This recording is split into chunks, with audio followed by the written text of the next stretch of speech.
Առաջինի եթերում լրատվության ժամ է, տաղավարում Արթուր Աղաբեկյանն է, բարև ձեզ։ Բաժանորդագրվեք մեր լրատվականի YouTube-յան և Facebook-յան ալիքներին և դարձեք մեր 100 հազարավոր բաժանորդներից մեկը։ Տեղեկացված եղեք առաջինի հետ և առաջինի միջոցով։ Աշխատանքային այցով Մյունխենում գտնվող վարչապետ Նիկոլ Փաշինյանը ոչ ֆորմալ հանդիպում է ունեցել Եվրոպական խորհրդի նախագահ Շարլ Միշելի հետ։ Անդրադարձել են տարածաշրջանային անվտանգությանը և կայունությանը, ինչպես նաև Հայաստան-Եվրոպական միություն համագործակցությանը։ Նիկոլ Փաշինյանը մասնակցելու է Մյունխենի անվտանգության համաժողովի բացման պաշտոնական արարողությանը։ Փաշինյանի պատվիրակության կազմում Մյունխեն են մեկնել նաև արտգործնախարար Արարատ Միրզոյանն ու անվտանգության խորհրդի քարտուղար Արմեն Գրիգորյանը։ Վարչապետը հանդիպումներ կունենա մի շարք պետությունների ղեկավարների հետ։ Իլհամ Ալիևը նույնպես մասնակցելու է համաժողովին։ Հայաստանի ու Ադրբեջանի ղեկավարների հանդիպումն ադրբեջանական լրատվամիջոցները չեն բացառում։ Մյունխենյան անվտանգության համաժողովը 59-րդ անգամ է գումարվելու և կտևի մինչև փետրվարի 19-ը։ Հայաստանը չի մասնակցի փետրվարի 18-ին Մյունխենյան համաժողովի շրջանակում կայանալիք Հարավային Կովկասի անվտանգության պանելային քննարկմանը։ Դրան կմասնակցեն ԵԱՀԿ գլխավոր քարտուղարը, Վրաստանի վարչապետն ու Ադրբեջանի նախագահը։ Եվրոպայի խորհրդի խորհրդարանական վեաժողովի Հայաստանի պարտավորությունների կատարման մոնիթորինգի համար պատասխանատու համազեկուցողներն այսօր երրորդյա փաստահավաք այց կկատարեն Հայաստան։ Միացյալ Նահանգների պետքարտուղարության փոխխոսնակ Վեդանտ Պատելն ասել է, որ Հարավային Կովկասում խաղաղությունը մի բան է, որի վրա ներկա վարչակազմը շարունակում է աշխատել։ Մենք ողջունում ենք ցանկացած ջանքեր, որոնք կօգնեն մեզ հասնել կայուն խաղաղության, ասել է Պատելը։ Ներկայացուցիչների պալատի անդամ Քևին Մալին հայտարարել է, որ Ադրբեջանին պետք է պատասխանատվության ենթարկել Արցախի շրջափակման համար։ Ադրբեջանի կողմից Արցախի 2 ամսյա դաժան շրջափակումը հումանիտար ճգնաժամ է, որը կտրում է 120 հազար հայերին կենսական օգնությունից։ Միացել եմ Հայաստանի հանձնախմբի իմ գործընկերներին աջակցելու երկուսակցական բանաձևին, որը կոչ է անում Վաշինգտոնին դատապարտել Ալիևի գործողությունները, գրել է կոնգրեսականը։ Եվրամիության արտաքին քաղաքականության բարձր ներկայացուցիչ Ջոզեփ Բորելը հայտարարել է, թե 2022 թվականի դեկտեմբերի սկզբից Եվրամիությունն ուշադիր հետևում է իրադարձությունների զարգացմանը Լաչինի միջանցքի երկայնքով և ուսումնասիրում դրանց մարդասիրական հետևանքները։ Լրջորեն անհանգստացած է տեղաշարժի սահմանափակումներով, որի հետևանքով բնակչության համար առաջանում է կենսական նշանակության ապրանքների մատակարարման խափանումներ։ Ըստ Բորելի միությունը Ադրբեջանին կոչ է անում ձեռնարկել միջոցներ իր իրավասության տիրույթում ապահովելու միջանցքի երկայնքով տեղաշարժի ազատությունն ու անվտանգությունը, համաձայն նոյեմբերի 9-ի եռակողմ հայտարարության։ Բորելը ընդգծել է նաև Ռուսաստանի պարտավորությունները, նշելով, որ Ռուսաստանի խաղաղապահ առաքելությունը նույնպես պատասխանատու է միջանցքի վերահսկման ու գործունեության հարցում։ Ռուսաստանի արտգործնախարարության պաշտոնական ներկայացուցիչ Մարիա Զախարովան հայտարարել է, թե արևմտյան երկրները Միացյալ Նահանգների գլխավորությամբ իրենք են խաթարել հայ-ադրբեջանական կարգավորման գործընթացը։ Նրա խոսքով Մինսկի ֆորմատը պատմության աղբարկղն է ուղարկվել, երբ ֆրանսիացի և ամերիկացի համանախագահները 2022 թվականի փետրվարին հրաժարվեցին համագործակցել իրենց ռուս գործընկերոջ հետ։ Սա փաստ է, որին բացատրություն այդպես էլ չեղավ։ Զախարովայի խոսքով Ռուսաստանն այդ ամենը հաշվի առնելով ուշադրությունը կենտրոնացրել է Երևանի ու Բաքվի կողմից եռակողմ բարձր մակարդակով ձեռք բերված պայմանավորվածությունների իրագործմանն աջակցելու վրա։ Մեկնարկում է Ադրբեջանի կողմից Արցախի շրջափակման սոցիալ-տնտեսական հետևանքների մեղմացման երրորդ միջոցառումը, որի նպատակն է շրջափակման հետևանքով սոցիալական խնդիրներ ունեցող Արցախում փաստացի բնակվող և 2023 թվականի հունվարի 31-ի դրությամբ 18 տարին չլրացած երեխա ունեցող որոշ ընտանիքների տրամադրել միանվագ դրամական աջակցություն։ Միացյալ Նահանգների կոնգրեսի Հելսինկյան հանձնաժողովի նորանշանակ նախագահ հանրապետական կոնգրեսական Ջո Ուիլսոնը Ամերիկայի ձայնի ուկրաինական ծառայության հետ հարցազրույցում անդրադարձել է նաև Հայաստանին ու Հարավային Կովկասին, դրական գնահատել Հայաստանի հետ գործակցությունը։ I particularly have a keen interest. I have a very significant Armenian American community in South Carolina, and they have a deep affection for their homeland and want the best. Ես ունեմ շատ նշանակալից ամերիկահայ ներկայություն հարավային Կարոլինայում, ուստի հետաքրքրված եմ զգալի չափով այս հարցերով։ Նրանք մեծ ջերմությամբ են վերաբերվում իրենց պատմական հայրենիքին եւ ցանկանում են լավագույնը Երևանին, ուր կատարել եմ այցելություն։ Դա շատ տպավորիչ է։ Ադրբեջանի հետ խնդիրը շատ կարևոր է եւ ես երախտապարտ եմ Բայդենի վարչակազմին որոշակի հաջողություններ գրանցելու համար հակամարտության կարգավորման հարցում։ Ես խոսել եմ դեսպան Մայքլ Կարպենտերի հետ այսօր այդ հարցի վերաբերյալ։ Նա մատնանշել է շատ կարևոր հանգամանք, որ Հայաստանը օգնություն է ցուցաբերել Թուրքիայի ժողովրդին երկրաշարժից հետո վերականգնվելու եւ օգնություն ցուցաբերելու համար։ Դա կրկին կարող է հանդիսանալ դրական օրինակ, երբ դարավոր հակամարտություններ ունեցող երկրները միավորվում են հանուն փոխշահավետության եւ իրենց տարածաշրջանում խաղաղության եւ բարգավաճման։ Coming together for mutual benefit for the peace and prosperity of their region. But I'm looking forward to a meeting with the Armenian delegation, and that should be on the agenda again. Ես անհամբեր սպասում եմ Հայաստանի պատվիրակության հետ հանդիպմանը եւ դա կրկին կլինի օրակարգում։ Հայաստանի նման համեմատաբար փոքր երկիրը շատ մեծ ազդեցություն ունի Միացյալ Նահանգներում։ Ամերիկահայ համայնքը չափազանց արագ ուծացվել է Միացյալ Նահանգներում իդեմս գործարար առաջնորդների, պետական բարձրաստիճան ղեկավարների։ Նրանք մեծ հարգանք են վայելում այստեղ։ Միգուցե մեծ թիվ չեն կազմում, բայց ամերիկահայ համայնքը իրապես սիրված է Միացյալ Նահանգներում։ But the Armenian American community is really beloved in the United States. Հակակոռուպցիոն դատարանում կայացել է Սերժ Սարգսյանի թիկնազորի նախկին պետ Վաչագան Ղազարյանի գործով առաջին նիստը։ Դատախազությունը պահանջում է հօգուտ պետության բռնագանձել ավելի քան 8 միլիարդ դրամի ենթադրյալ ապօրինի գույքը, այդ թվում 1.5 միլիարդ կանխիկ գումար, մոտ 3 տասնյակ անշարժ գույքեր Երևանում եւ Ստեփանակերտում։ Դատավորն արգելել է լուսանկարել եւ տեսագրել նիստը, իսկ Ղազարյանը նիստից հետո սպառնալիքներ է տվել լրագրողներին։ Արտակարգ իրավիճակների նախկին նախարար Անդրանիկ Փիլոյանն իրեն առաջադրված մեղադրանքը չի ընդունում։ Ոչ մեկից վիրավորված չեմ, ամենաարդար դատավորը ժամանակն է, ասել է Փիլոյանը։ Անդրադառնալով ազգային ժողովի նախագահ Ալեն Սիմոնյանի հայտարարությանը, որ ինքը պետք է զրկվի ազգային հերոսի կոչումից, Փիլոյանը նշել է.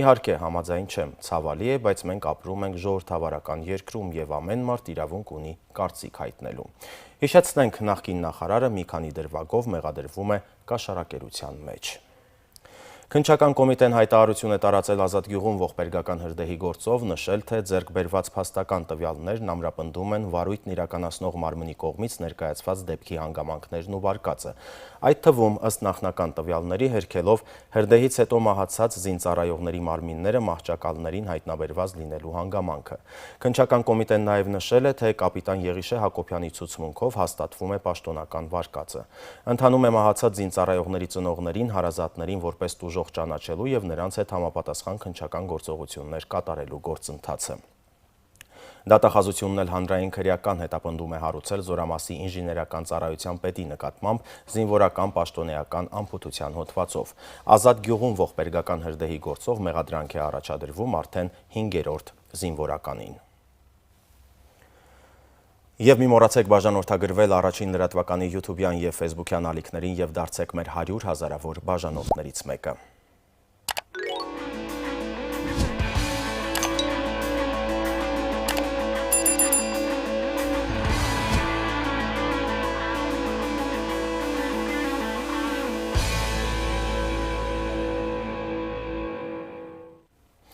Թուրքիայում եւ Սիրիայում ավերիչ երկրաշարժի զոհերի թիվը հատել է 45,000-ի սահմանը։ Միայն Թուրքիայում 38,044 մարդ է զոհվել։ Որոնողափրկարարական աշխատանքները գրեթե ավարտվում են, թեև երկրաշարժից 11 օր անց էլ դեռ ողջ մարդկանց են դուրս բերում փլատակներից։ Թուրքիայի իշխանությունների կողմից հետախուզվող 2 թուրք կառուցապատողներ մահացել են իրենց կառուցած տների փլատակների տակ։ Փետրվարի 6-ի երկրաշարժից մեծապես տուժած Հաթայում կրկին երկրաշարժ է գրանցվել 5.1 մագնիտուդով։ Թուրքիայի խորհրդարանի հայազգի պատգամավոր Կարո Փայլյանը հայտնել է, որ հայկական Վաքով գյուղում երկրաշարժի հետևանքով զոհեր չկան։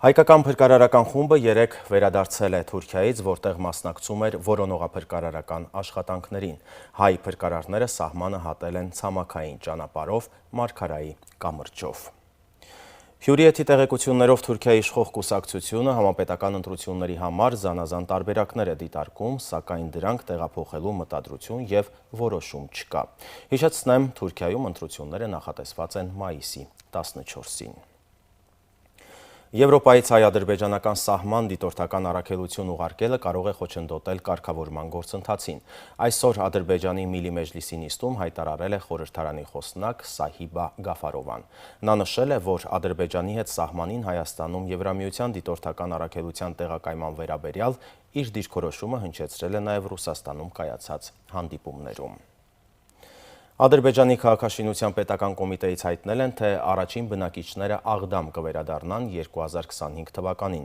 Մինչև 2027 թվականը քաղաքում կկառուցվի մոտ 10,000 բնակարան։ Մինչև 2026 թվականը Աղդամում և մերձակագյուղերում կվերաբնակեցվի 42,000 մարդ։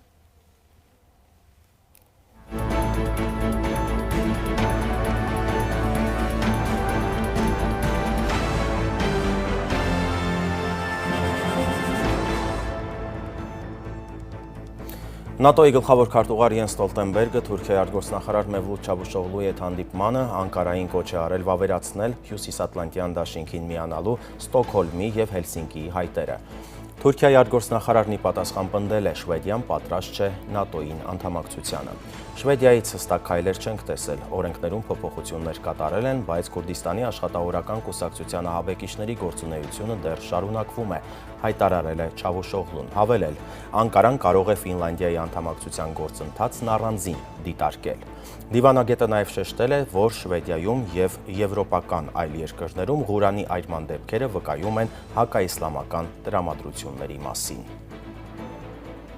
Միացյալ Նահանգները մտադիր է զսպել սպառնալիքները Բալթյան երկրների նկատմամբ և հավատարիմ է նրանց ազատության և ինքնիշխանության ապահովմանը, Տալինում հայտարարել է Պենտագոնի ղեկավարը։ Լլոյդ Օսթինը նշել է, որ Էստոնիա է ժամանել Եվրոպայի և աշխարհի համար վճռորոշ ժամանակաշրջանում։ Պենտագոնի ղեկավարը հավելել է, որ Էստոնիան իր տնտեսության հետ հարաբերակցությամբ Ուկրաինային ավելի շատ ռազմական օգնություն է ցուցաբերել, քան ցանկացած այլ երկիր։ Մոլդովայի նոր կառավարությունը կգլխավորի Դորին Ռեչյանը, որը խոստանում է բուժել տնտեսությունը և էլ ավելի սերտացնել կապերը Եվրամիության հետ։ Ռեչյանի թեկնածությանը կողմ է քվեարկել 101 պատգամավորներից 62-ը։ Բելարուսի նախագահ Ալեքսանդր Լուկաշենկոն այսօր մեկնելու է Մոսկվա հանդիպելու Վլադիմիր Պուտինին։ Լուկաշենկոն պատմել է, թե հանդիպմանը նախատեսվում է քննարկել պաշտպանության, անվտանգության, ինչպես նաև միութենական պետության շրջանակում ինտեգրացիայի խորացման հարցեր։ Սանկտ Պետերբուրգում բնակարանի պատուհանի մոտ մահացած են գտել Ռուսաստանի պաշտպանության նախարարության արևմտյան ռազմական շրջանի ֆինանսական բաժնի պետ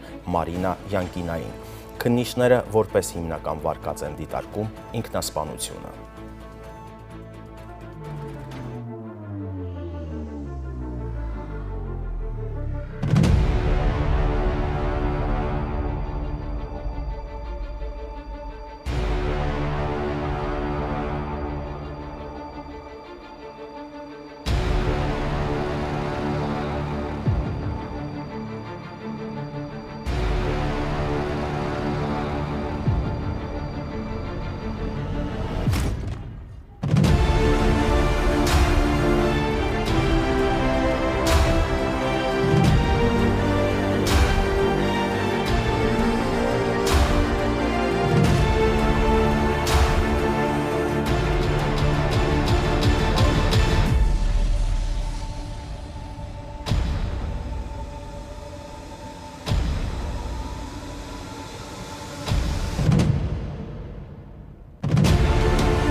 Միացյալ Նահանգներն ու մեծ յոթնյակի գործընկերները փետրվարի 24-ին Ուկրաինայում հակամարտության մեկնարկի տարելիցին պատրաստվում են Ռուսաստանի դեմ պատժամիջոցների նոր լայնածավալ փաթեթ ներկայացնել։ Պետքարտուղարի տեղակալ Վիկտորիա Նուլանդի խոսքով պատժամիջոցները կազդեն ռուսական ռազմարդյունաբերական համալիրի վրա։ Ռուսաստանն ու Ուկրաինան հերթական ռազմագերիներին են փոխանակել, ռուսական կողմ է վերադարձել 101 ռազմագերի, Ուկրաինա 100 ռազմագերի և 1 քաղաքացիական անձ։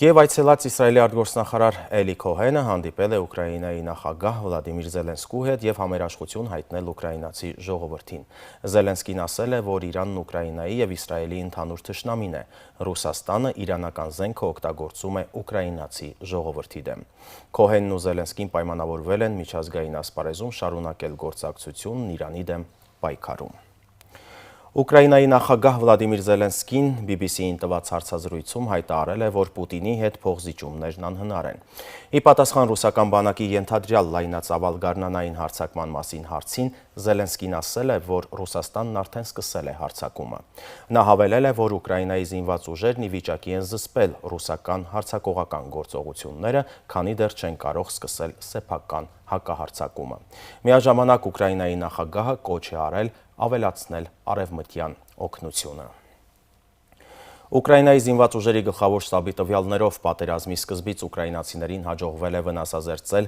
141,100 ռուս զինվորի։ Ոչնչացվել է 3,302 տանկ, 6,527 զրահամեքենա, 2,309 հրետանային համակարգ, համազարգային կրակի 466, հակաօդային պաշտպանության 242 համակարգեր, 298 ինքնաթիռ և 288 ուղղաթիռ։ Եվ երկու մարզական լուր Լևոն Արոնյանը հաղթանակով է մեկնարկել Գերմանիայի Դյուսելդորֆ քաղաքում անցկացվող մրցաշարում։ Առաջին տուրում հայ գրոսմայստերը սպիտակ ֆիգուրներով մրցել է հնդիկ Ռամեշ Բաբու Պրագնանթհայի հետ և հաղթել 50-րդ քայլին։ Մրցաշարի մրցանակային հիմնադրամը 130,000 եվրո է, հաղթողը կստանա 40,000 եվրո։ Ֆրանսիացի երիտասարդ կիսապաշտպան Կասիմ Հաջին կարիերան շարունակելու է Արարատում։ 22-ամյա խաղացողը Արարատ տեղափոխվել է շվեցարական Ստադ Նյոն ակումբից։ Շվեցարական ակումբի կազմում նա մասնակցել է 40-ից ավելի խաղերի, դարձել 7 գոլի հեղինակ։ Եվ մի մոռացեք բաժանորդագրվել առաջին լրատվականի YouTube-յան և Facebook-յան ալիքներին, դարձեք մեր 100 հազարավոր բաժանորդներից մեկը։ Տեղեկացված եղեք առաջինը, առաջինի հետ և առաջինի միջոցով։ Դուք դիտում եք լուրերը, տաղավարում աշխատեց Արթուր Աղաբեկյանը, եղեք առողջ ու ապրեք խաղաղ, հաջողություն։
Շարունակում ենք աշխատել առաջինի ուղիղ եթերում։ Վերջին լուրերը իմացեք, առաջինը եղեք տեղեկացված։ Մենք գլխավոր իրադարձություններին հետևում ենք առաջին դրատվականի ուղիղ եթերում։ Տեղեկացված եղեք առաջինի հետ եւ առաջինի միջոցով։ Մենք շարունակում ենք եթերը։ Վերջին լուրերը իմացեք առաջինը։ Առաջին միակ անկախ համահայկական տեղեկատվական վերլուծական լրատվամիջոցը։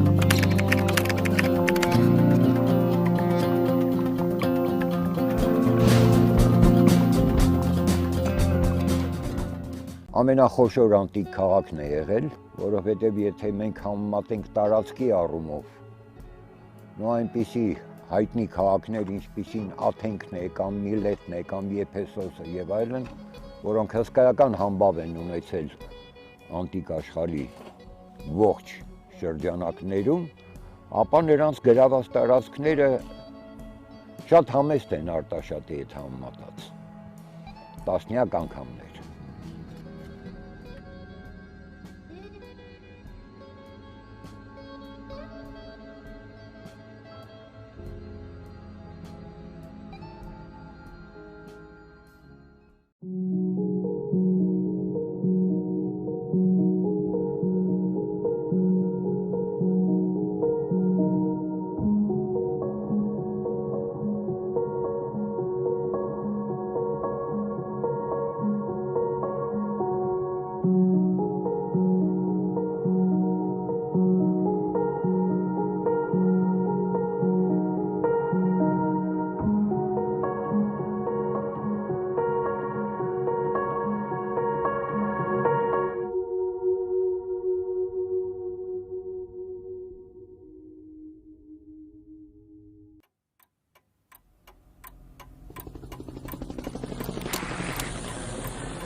Գնացի քնելու, բայց գիշերը շատ կարճ էր։ Գիտեի, որ ինչ-որ պահի մի քանի ժամվա ընթացքում ինչ-որ մեկը կարթնացնի ինձ։ Եվ այդպես էլ եղավ։ Ժամը 4-ի սահմանում ինձ զանգահարեց աշխատակազմի ղեկավարը եւ ասաց, որ սկսել են։ Ավելի շուտ սկսվեց ներխուժումը։ Սրա մեջ անսպասելի ոչինչ չկար, քանի որ մենք դա գիտեինք։ Ռուսաստանի եւ Արևմուտքի միջև առճակատումը ամենայն հավանականությամբ դեռ երկար կշարունակվի։ Մենք պետք է պատրաստ լինենք այն բանին, որ այս ամենը երկար ժամանակ կպահանջի եւ կարող է երկար տարիներ շարունակվել։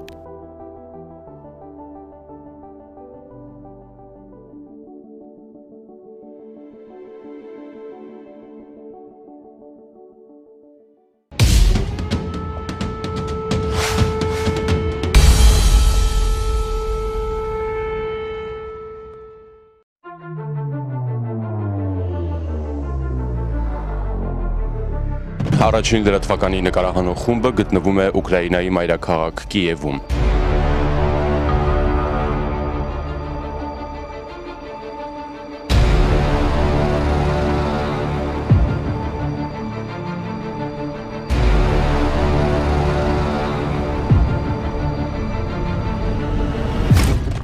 Մեր տեսանյութերում մենք պատմելու ենք պատերազմի արհավիրքի ողբերգության մասին, հետևեք առաջին լրատվականին։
Мне стыдно, мне плохо, мне больно, я понимаю, что это просто чудовищное преступление. Я просто поставила себя на место граждан Украины, который живет, любит свою страну. Я не могу молчать больше, я не могу держать это в себе. Это страшно, вот в это поверить, что наши солдаты убивают мирных людей. Как 24 февраля изменила жизнь россиян? Голоса против войны в новом проекте команды ТВ2 «Очевидцы» на Первом информационном. Մենք աշխատում ենք 12 ժամյա ռեժիմով։ Մինչ վերջին զարգացումներին անդրադառնալը Չմոռանաք բաժանորդագրվել YouTube-յան մեր ալիքին Եվ դրա համար անհրաժեշտ է պարզապես հետևել մեզ։ մեր ձայնը ավելի լսելի դարձնել, տրամադրելով 1 վայրկյան բաժանորդագրվելով եւ հավանելով առաջինի YouTube-յան ալիքը միացեք մեր բազմահազարանոց հետևորդների բանակին։ Միասին պայքարենք թշնամական կեղծ նարատիվների դեմ։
շեյքում, շահում ու գնում ենք։ Իսկ մենք Այժմ բոլորը կարող են շեյքել, իսկ մազերի գույնը կապ չունի։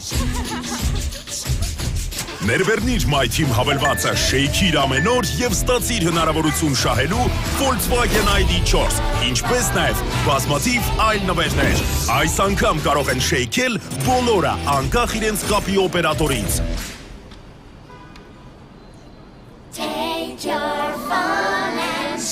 Team Telecom Armenia, շեյքիր եւ շահիր։ Վերջապես, կինոդարան հավելվածը հասանելի է iOS եւ Android համակարգերի համար։ Ներբեռնեք կինոդարան անվճար հավելվածը եւ ձեր սիրելի կինոֆիլմերը, սերիալները, հեռուստատեսային թողարկումներն ու հաղորդումները դիտեք ձեզ հարմար պահի, առանց ընդհատումների եւ բարձր որակով։ Կինոդարան, երբ սիրելի նախագծերը այսքան մոտ են։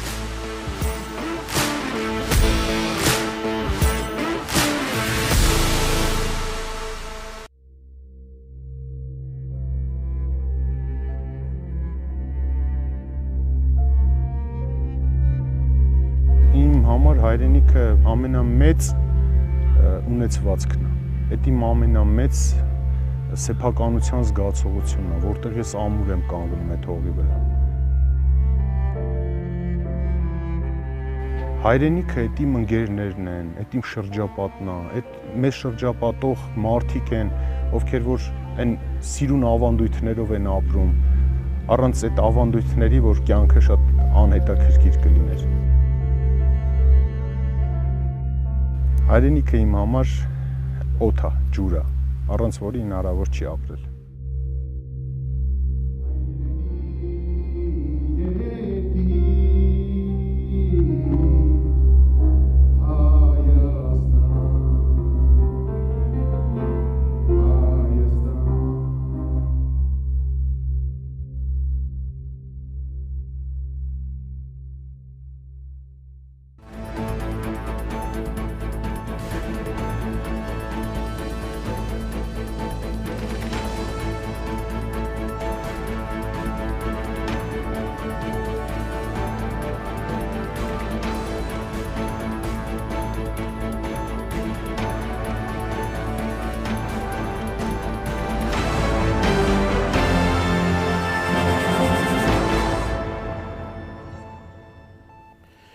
Առաջին լրատվականի դաղավարեն Պարևցեզ, ես Սակո Արյանն եմ։ Այսօր Մյունիխի մեջ տեղի կունենա անվտանգության միջազգային համաժողով, թե ինչ զարգացումներով սպասենք եւ հայկական գդրվածքով ինչ նորություններ ակնկալենք այս կարևոր ժողովեն։ Այս մասին հերավար գաբով գապված ենք Գերմանիա Հանովեր քաղաք եւ պիտի զրուցեմ քրող Ռաֆիկանտյանին հետ։ Պարևցեզ Բավականտյան, շնորհակալություն այս արիթին համար։ Շնորհակալ եմ ես նաև Արարյան, որ ջարիտիկ զրուցակցելու փոխեն։ Բավականտյան, գիտենք, որ այս Մյունխենյան համաժողովը, որ անվտանգության համաժողով կգոչվի, մանավանդ արևմտյան բլոկի համար կարևոր իրադարձություն է։ Այսօր ինչ են օրագարկերը, որովհետև գարկ մշրջաններու մեջ նույն արևմուտքը կարևոր եւ որոշիչ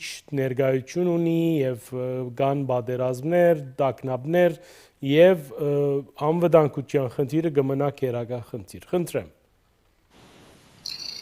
Այցեք նախ ասեմ, որ Հայաստանը այս անգամ մասնակցի համաժողովին։ Այս ասիկա առաջին անգամը չէ, դարիներ առաջ Սերժ Սարգսյանն մասնակցած էր, ես ներկա գտնված եմ համաժողովում։ Քանի դարի առաջ պարոն Փաշինյանն ներկա գտնված էր, ինչպես գիտեք, Ալիևի հետ քննարկում կատարած էին անշուշտ հիմնական Լեռնային Ղարաբաղի հարցի շուրջ։ Աստարիա պարոն Փաշինյանովն է, բայց նույնպես պարոն Ալիև, բայց չենք գիտեր թե երկուքը միասին նորեն պիտի քննարկեն Ղարաբաղյան հիմնարարցը, մանավանդ որ հիմա գտնվում է, որ հետաքրքրական զարգացումներ կան այն իմաստով, որ Թուրքիա-Հայաստան հարաբերությունները կարծես մեղմանալ չսեմ, բայց լավ մտնոլորտի մեջ կգտնվեն, այս երկրաշարժի դիվանագիտություն կոչված բանը, կարծես լավ քայլ մներ, որ Հայաստանը վերավ, ադիկա Թուրքիա ընդհանուր գեցվածքը կփոխի թե ոչ, ադիկա անշուշտ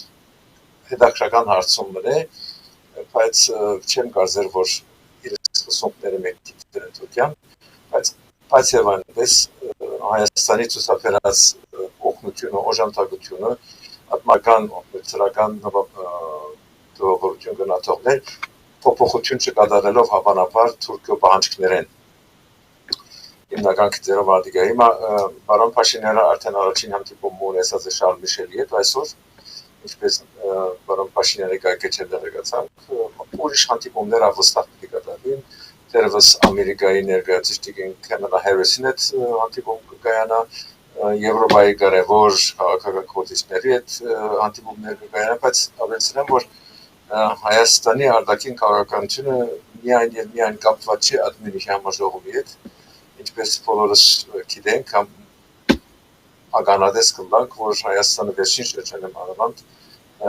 արտաքին քաղաքականության նոր թափ տված է զանազան հանդիպումներ, ոչ թե միայն նախարարի մակարդակով, այլ նաև անվտանգության խորհրդի քարտուղար Արմեն Գրիգորյանի հանդիպումները ուշագրավ են, աշխուժություն մկա, որ ագներև է եւ ադիկա անդեսեր կարծեմ անկայլի չէ, այնպես որ արտաքին քաղաքականության թափի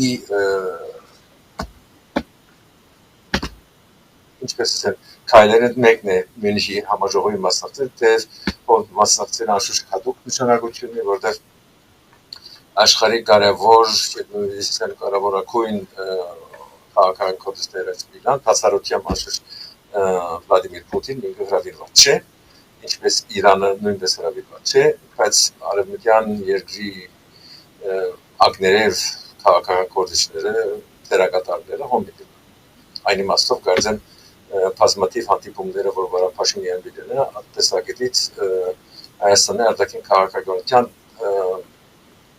համելյալ թափ մկնատան։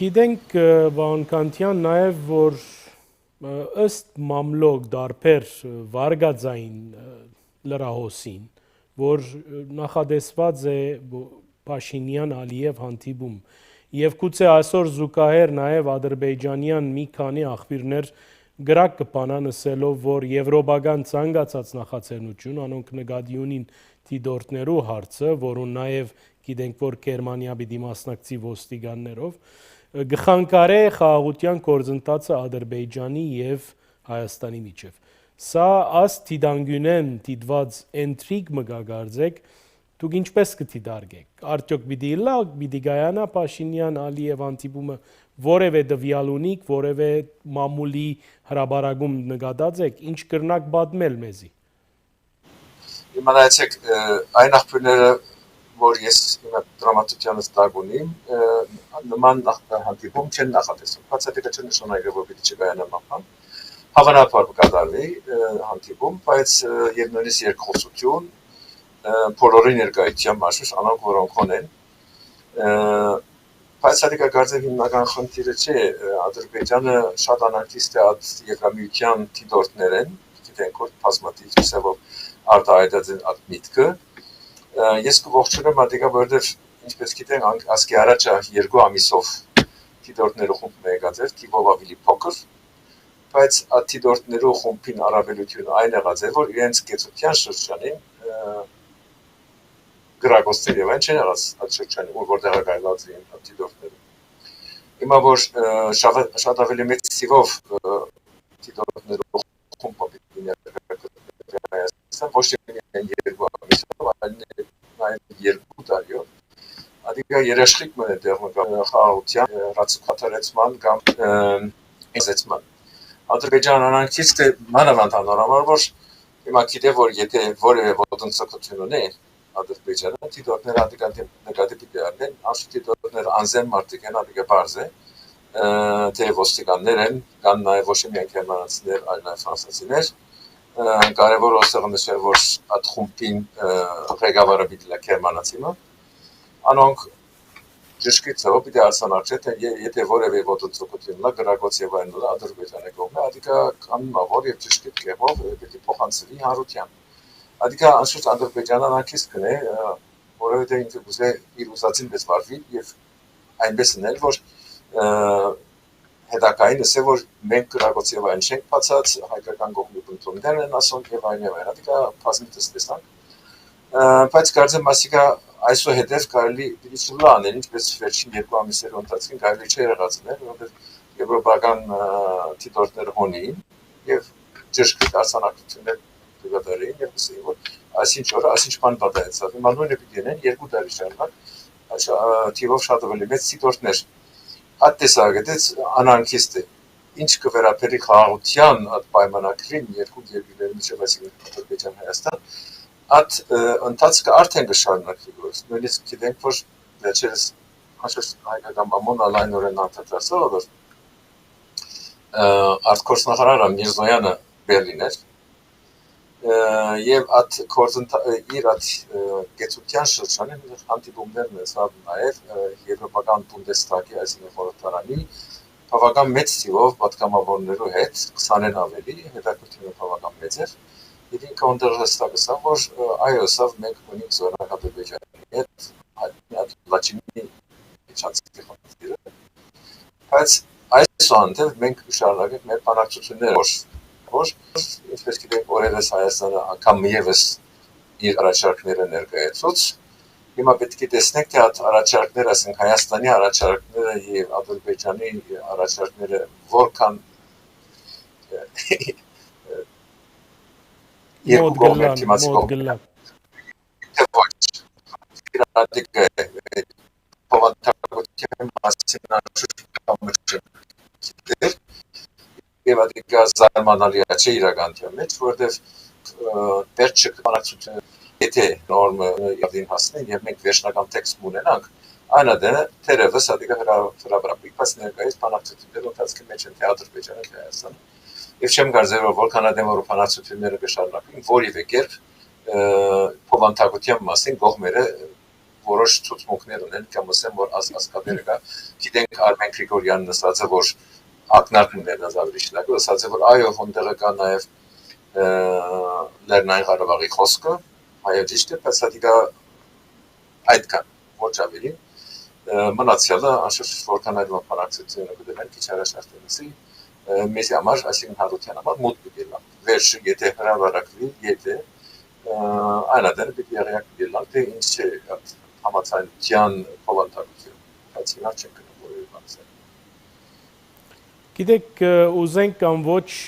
մեր տարածաշրջանին մերձ տեղի ունեցած երկրաշարժը եղանակ սկսա փոխել, նաև քաղաքական առումով, որովհետև աղեդեն յետք կարծեք Թուրքիան նոր իրավիճակ գհակնի, նոր իրավիճակ մգզկենու, այդ բոլորի լույսին դակ ինչպես կտի դարգեք դուք արդյոք Թուրքիա արևմուտք հարաբերությունները մերձեցման գրնան երթալ եւ ադոր զուգահեռ Հայաստան-Թուրքիա ինչ որ նոր հարթության վրա գրնալ հարաբերությունը մանավանդ որ շատ են անոնք որ գարձիկ կայտնեն թե Հայաստանի կողմէ եղած այս օգնության յետին նաեւ արևմտյան ինչ որ թելատրանքներս եմ մղումներս եմ գան որովհետեւ այդպես Թուրքիո հետ այսին վարվիլը այդքանալ հեշտ չէ գրնար Հայաստան ուղարկել այդ օգնությունը եւ նույն գերբ չընդունվեր եթե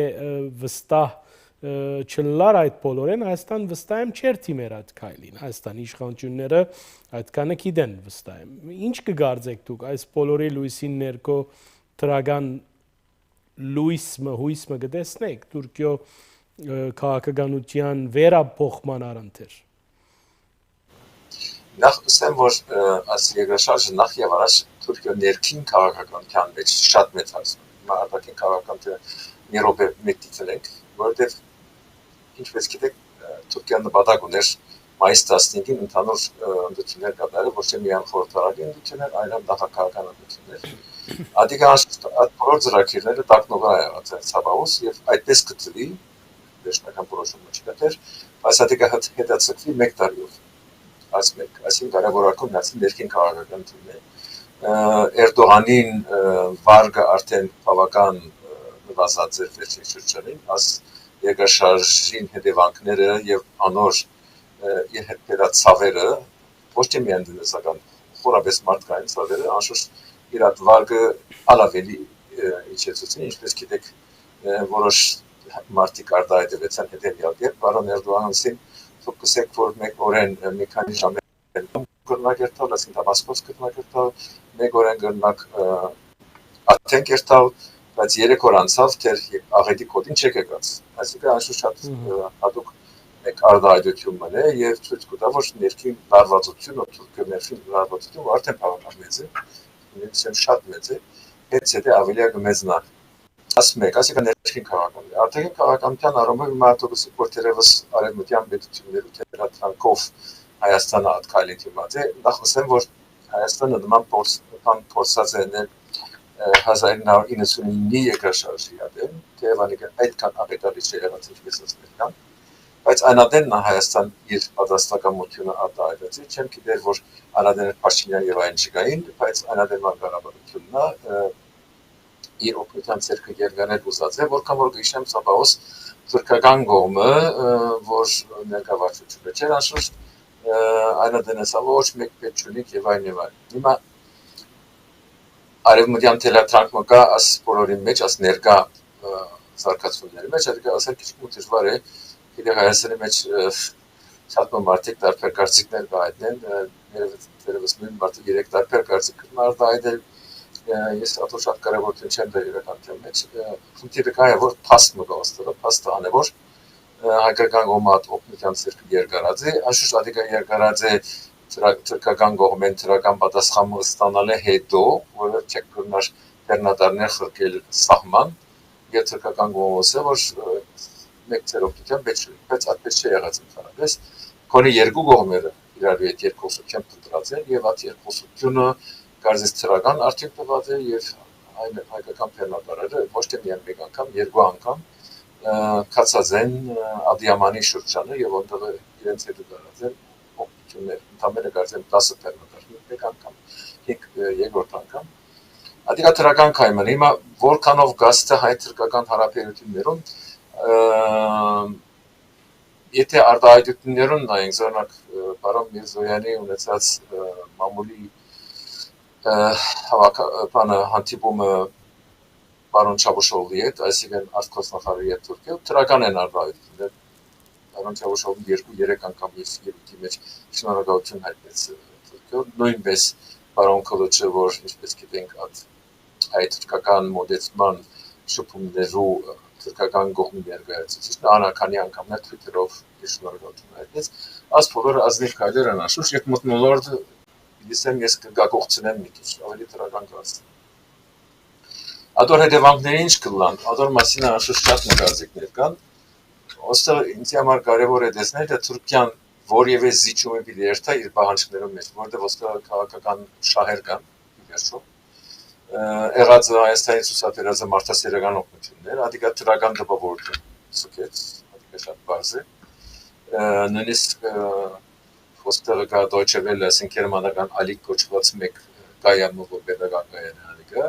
Անիկա ունի թրքերեն հաղորդումներ, ondեղ հաղորդումները բաժնի մեջ նույնիսկ գրված է Հայաստանն օգնություն խրգեց, այսինքն կնշանակե, որ շատ թրքախոս երկիրների մեջ լուրը տարածվեցավ, եթե իրենց երկրի պետությունները չտարածեցին այդ լուրը, Deutsche Welle-ին լուրը վստահ տարածեցին, ondեղ վստահ գրված է, որ Հայաստան օգնություն խրգեց, այսքան մարդ, այսքան ինչ եւ այն եւ այլն։ Վերադառնանք շահերուն, հիմա դժվար է երևակայել, սա բացասեն, բայց այսօր բացառություն ասիկա, որ Հայաստանը ներողություն Թուրքիան որևէ կերպով զիջում կատարել իր բանջարները, որոնք հիմնականը Ղարաբաղի հարցի հետ կապված բաներն են, որ 100%-ով համընկնում է ադրբեջանագեցվածների հետ։ Թուրքիան բանջարներ ունի այդ Միչանսկի հետ կապված, այսինքն Զանգեզուր, մենք ասենք Սյունիքի հետ կապված հարցերի մեջ, եւ որտեղ զիջումի երթալը երևակայել քիչ դժվար է ինչու, որովհետեւ այսինքն զարգացումն հնարավոր են անշուշտ, բայց դժվար է երևակայել ներկա Թուրքիա, որովհետև Էրդողանը առանցին չէ նախ։ Իր կողմը ունի շատ զորավոր մեկ մարդ, որոնք կբարդի իշխանության մեկ մասը, ադիկա մի հապե կոչված աչծայրակուն աչակողմյան կուսակցությունն է, Կոշկայլեր անոնց երիտասարդական ջուրն է։ Թևն է, անոնք կոչեն ülkücüler, այսինքն անոնք որոնք սկսունքներ ունին, իդեալիստներ եւ այլն, անոնք բոլորին թեմ գլան, եթե ենթադրենք, որ Էրդողանը ասել որ ես այդ բոլոր բաները որ բանջեի քիչ առաջ այդ բոլորին գրաժանին, այո, էլ որտեղ հայերը շատ ազնիվ մարդիկ են տեսանք եւ այլն։ Ադիգա երևակայել քիչ մոտ դժվար է, մանավանդ որ ադիգա պիտի արժանանա նաեւ Ադրբեջանի փորն դիմության։ Այսինքն ես չեմ կարծեր որ Ադրբեջանը որևէ կերպ ընդունի գարձիկի փոփոխություն կամ գեցվածքի փոփոխություն, մանավանդ որ այդ երկու երկրները ունին իսկապես շատ սերտ հարաբերություններ, այսինքն խոսքով չեմ միայն կորզով ամե, չեմ մեջ բերել միայն 20-20-ի պատերազմը, այլ նաև Շուշիի հայտարարությունը Էրդողանին, որ շատ հստակ բաներ ունի, գետեր ունի իր մեջը, այսինքն եթե այդ բոլորը ամփոփենք, սա բավարար դժվար գերվի, որ Թուրքիան իր պահանջքներեն, որոնք համընկնում են Ադրբեջանի պահանջներով, հոնդեղը զիջումներու երթա կամ ասե որ այս բանեն գվրաժարի, բայց ասմեգը մրա մյուսը ոչ եւ այլ։ Ադիկա ժամանակը ցույց պիտա, բայց դիվանագիտության մեջ մտնոլորտը հաշուշ կարևոր տեր ունի, բայց նույնքան կարևոր տեր ունի, շատ ավելի մեծ տեր կխաղա շահերը եւ պետությունները ընդհանրապես իրեն շահերը չեն հրաժարվել փորձակ ադիկա ցույց տա։ Շնորհակալություն մի դիայտնեմ Բավականտյան վստահեցնեմ որ աբակային ալ այս թեմայով ծեր հետ պիտի գաբվինք մեր ագընթիրներուն հիշեցնեմ որ առաջին լրատվականի դաղավարեն գաբված էինք Հանովեր, Գերմանիա եւ խոսեցանք Մյունխենի ժողովի մասին նաև հայ-թուրքական հարաճիգա հավանական զարգացումներուն վերաբերյալ հյուրս հերավար Գաբով Ռաֆիկանտյաններ մի մորնակ հետևիլ մեր հարթակներուն, մեր բոլոր հարթակներուն ավելի իրազեկված եւ ճշգրիտ տեղեկություններ ստանալու համար հետևեցեք մեր թողարկումներուն։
որևիցե մեկ այլ հնավայր չի կարող մրցակցել Շենգավթին։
Мы сейчас находимся на территории детского садика.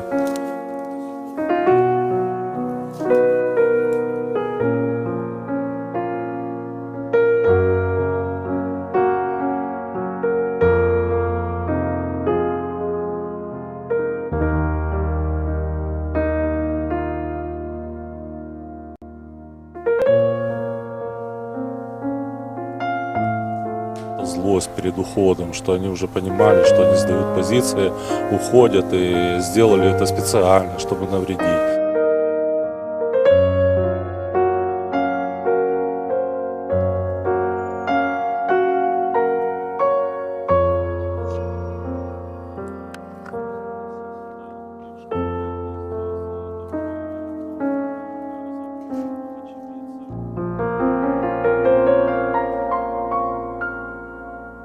Дороже детей нету, все любят детей. Такие здания уже рушить, это просто, язык не повернется сказать, что это люди.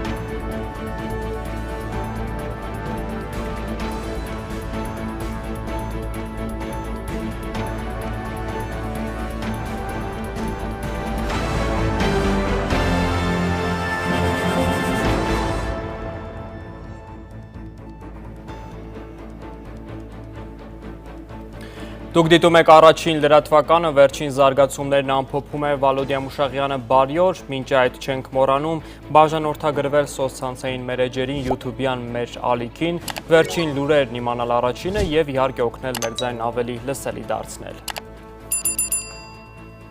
Աշխատանքային այցով Մյունխենում գտնվող վարչապետ Նիկոլ Փաշինյանը ոչ ֆորմալ հանդիպում է ունեցել Եվրոպական խորհրդի նախագահ Շարլ Միշելի հետ։ Անդրադարձել են տարածաշրջանային անվտանգությանը եւ կայունությանը, ինչպես նաեւ Հայաստան-Եվրոպական միություն համագործակցությանը։ Նիկոլ Փաշինյանը մասնակցել է Մյունխենի անվտանգության համաժողովի բացման պաշտոնական արարողությանը։ Փաշինյանի պատվիրակության կազմում են արտաքին գործերի նախարար Արարատ Միրզոյանն ու անվտանգության խորհրդի քարտուղար Արմեն Գրիգորյանը։ Վարչապետը հանդիպումներ կունենա մի շարք պետությունների ղեկավարների հետ։ Ադրբեջանի նախագահը նույնպես մասնակցում է համաժողովին, Հայաստանի եւ Ադրբեջանի ղեկավարների հանդիպումը ադրբեջանական լրատվամիջոցները չեն բացառում։ Մյունխենյան անվտանգության համաժողովը 59-րդ անգամ է գումարվելու եւ կտևի մինչեւ փետրվարի 19-ը։ Հայաստանն էլ չի մասնակցի վաղը փետրվարի 18-ին Մյունխենյան համաժողովի շրջանակներում կայանալիք Հարավային Կովկասի անվտանգության պանելային քննարկմանը։ Դրան կմասնակցեն ԵՀԿ գլխավոր քարտուղարը, Վրաստանի վարչապետն ու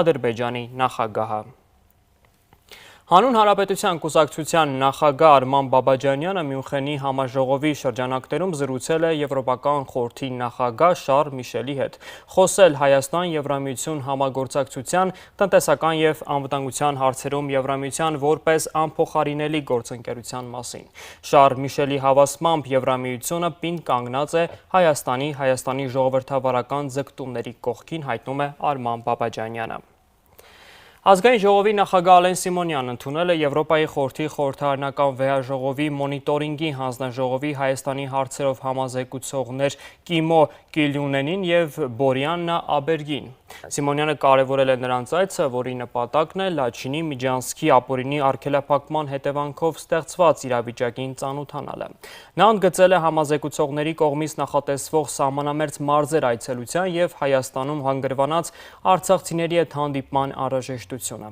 Հանդիպանը մանրամասներ են ներկայացվել Լաչինի Միջանցքի ճգնաժամի եւ դրա հետևանքների մասին։ Ներկայացուցիչների պալատի անդամ Քևին Մալին հայտարարել է, որ Ադրբեջանին պետք է պատասխանատվության ենթարկել Արցախի շրջափակման համար։ Ադրբեջանի կողմից Արցախի երկամսյա դաժան շրջափակումը հումանիտար ճգնաժամ է, որը կտրում է 120,000 հայերին կենսական օգնությունից։ Միացել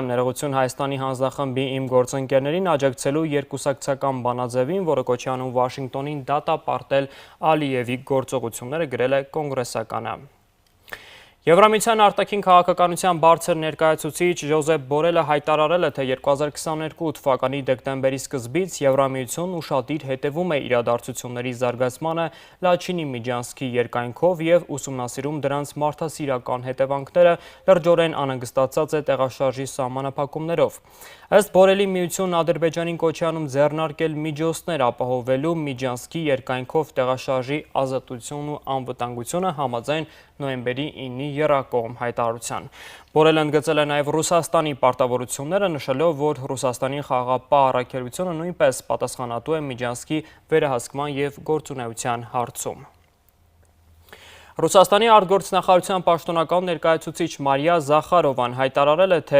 արևմտյան երկրները Միացյալ Նահանգների գլխավորությամբ խաթարել են հայ-ադրբեջանական կարգավորման գործընթացը։ Նրա խոսքով Մինսկի ֆորմատը պատմության աղբարկն է ուղարկվել, երբ ֆրանսիացի եւ ամերիկացի համանախագահները 2022 թվականի փետրվարին հրաժարվեցին համագործակցել իրենց ռուս գործընկերոջ հետ։ Սա փաստ է, որին բացատրություն այդպես էլ չեղավ, ասել է Զախարովան։ Դրա խոսքով Ռուսաստանն այդ ամենը հաշվի առնելով ուշադրությունը կենտրոնացրել է Երևանի եւ Բաքվի կողմից եռակողմ բարձր մակարդակով ձեռք բերված պայմանավորվածությունների իրագործման աջակցելու վրա։ Զախարովան նշել է, թե Մոսկվան պատրաստ է կազմակերպել Հայաստանի եւ Ադրբեջանի արտաքին գործերի նախարարների հանդիպումը։ Հայաստանը եւ Ադրբեջանը հաստատել են, որ հետաքրքրված են խաղաղ պայմանագրի շուրջ բանակցություններում Ռուսաստանի միջնորդությամբ, ասել է Զախարովան։ Արցախի շրջափակման 68-րդ օրն է, 3 երեխա գտնվում է մանկական հիվանդանոցի նորացնային եւ վերակենդանացման բաժանմունքներում, 9 չափահաս բուժառու գտնվում է վերակենդանացման բաժանմունքում, 4-ը ծայրահեղ ծանր։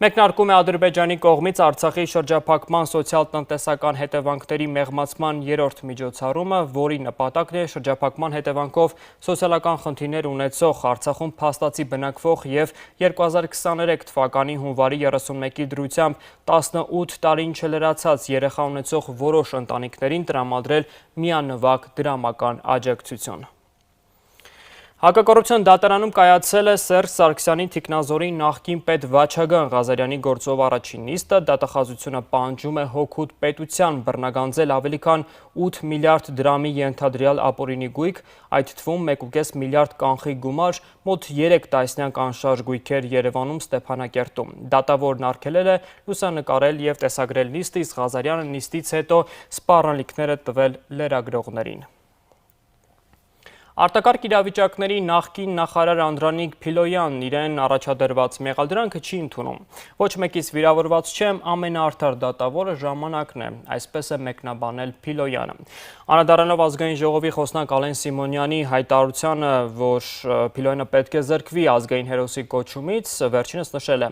համաձայն չէ։ Ցավալի է, բայց մենք ապրում ենք ժողովրդավարական երկրում և ամեն մարդ իրավունք ունի կարծիք հայտնելու, ասել է նա։ Հիշեցնենք, որ նախկին նախարարը մի քանի դրվագով մեղադրվում է կաշառակերության մեջ։ Ազատ գյուղում ողբերգական հրդեհի գործով մեղադրանք է առաջադրվել արդեն 5-րդ զինվորականին, դատախազությունը հանրային քրեական հետապնդում է հարուցել Զորամասի ինժեներական ծառայության պետի նկատմամբ զինվորական պաշտոնեական անփութության հոդվածով։ Իսկ դուք մի մոռացեք այս ընթացքում բաժանորդագրվեք YouTube-յան մեր ալիքին, նախ վերջին լուրերն իմացեք, առաջինը և իհարկե այդ բաժանորդագրությամբ կամ հավանումով օգնեք մեր ձայնն ավելի լսելի դարձնել։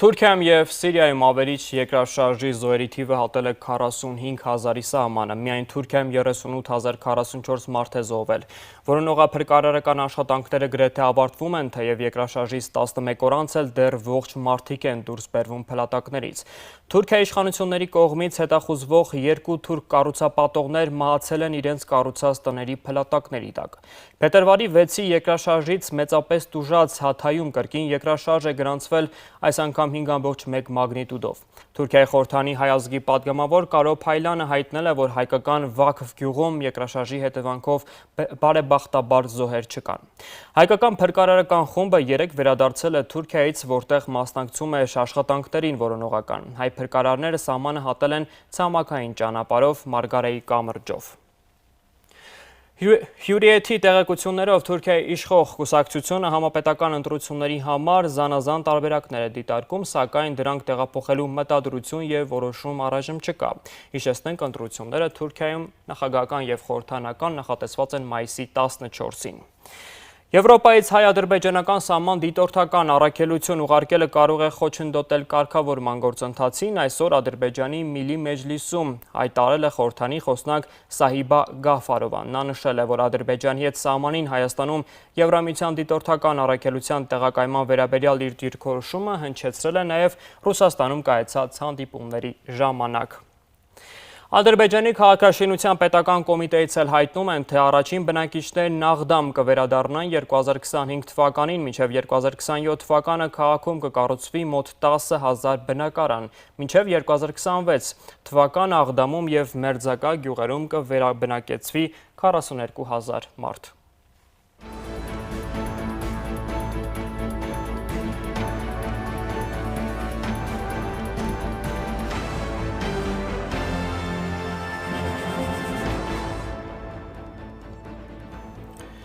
ՆԱՏՕ-ի գլխավոր քարտուղար Յենս Ստոլտենբերգը Թուրքիայի արտգործնախարար Մևլութ Չավուշօղլուի հետ հանդիպմանը Անկարային կոչ է արել վավերացնել Հյուսիսատլանտյան դաշինքին միանալու Ստոկհոլմի և Հելսինկիի հայտերը։ Թուրքիայի արտգործնախարարն ի պատասխան պնդել է Շվեդիան պատրաստ չէ ՆԱՏՕ-ին անդամակցությանը։ Չավուշօղլուն հավելել է, Անկարան կարող է Ֆինլանդիայի անդամակցության գործընթացն առանձին դիտարկել, բայց շեշտել, որ Շվեդիայում եւ եվրոպական այլ երկրներում Ղուրանի այրման դեպքերը վկայում են հակաիսլամական տրամադրությունների մասին։ Միացյալ Նահանգները մտադիր է զսպել սպառնալիքները Բալթյան երկրների նկատմամբ եւ հավատարիմ է նրանց ազատության եւ ինքնիշխանության ապահովմանը, Տալինում հայտարարել է Պենտագոնի ղեկավարը։ Լյոյդ Օստինը նշել է, որ Էստոնիայի ժամանել Եվրոպայի եւ աշխարհի համար վճռորոշ ժամանակաշրջանում։ Պենտագոնի ղեկավարը հավելել է, որ Էստոնիան իր տնտեսության հետ հարաբերակցությամբ Ուկրաինային ավելի շատ ռազմական օգնություն է ցուցաբերել, քան ցանկացած այլ երկիր։ Միացյալ Նահանգների նախագահ Ջո Բայդենն էլ հայտարարել է, որ ներողություն չի խնդրում ամերիկյան ափերի մոտ չինական ենթադրյալ լրտեսական օդապարիկը խոցելու համար։ Բայդենը նշել է, որ այս միջադեպի վերաբերյալ շուտով կխոսի Չինաստանի ղեկավար Սի Ցզինփինի հետ։ Մենք նոր սառը պատերազմ չենք ցանկանում, ասել է Բայդենը։ Մոլդովայի նոր կառավարությունն կգլխավորի Դորին Ռեչարը, որը խոստանում է վերականգնել տնտեսությունը եւ ել ավելի սերտացնել կապերը Եվրամիության հետ։ Ռեչանի տեխնացությանը կողմ է քվեարկել 101 падգամավորներից 62-ը։ Եվ Բելարուսի նախագահ Ալեքսանդր Լուկաշենկոն այսօր մեկնելու է Մոսկվա, հանդիպելու է Ռուսաստանի նախագահ Վլադիմիր Պուտինին։ Լուկաշենկոն պատմել է, թե հանդիպանը նախատեսվում է քննարկել պաշտպանության, անվտանգության, ինչպես նաև միութենական պետության շրջանակներում ինտեգրացիայի խորացման հարցերը։ Այսքան էին զարգացումներն այս ժամի համար, գլխավոր իրադարձություններին հետևում ենք առաջին լրատվականի ուղիղ եթերում։ Իհարկե չենք մոռանում բաժանորդագրվել YouTube-յան մեր ալիքին, նախ վերջին լուրերը կիմանաք առաջինը եւ իհարկե կօգնեք մեր ձայն ավելի լսելի դարձնել։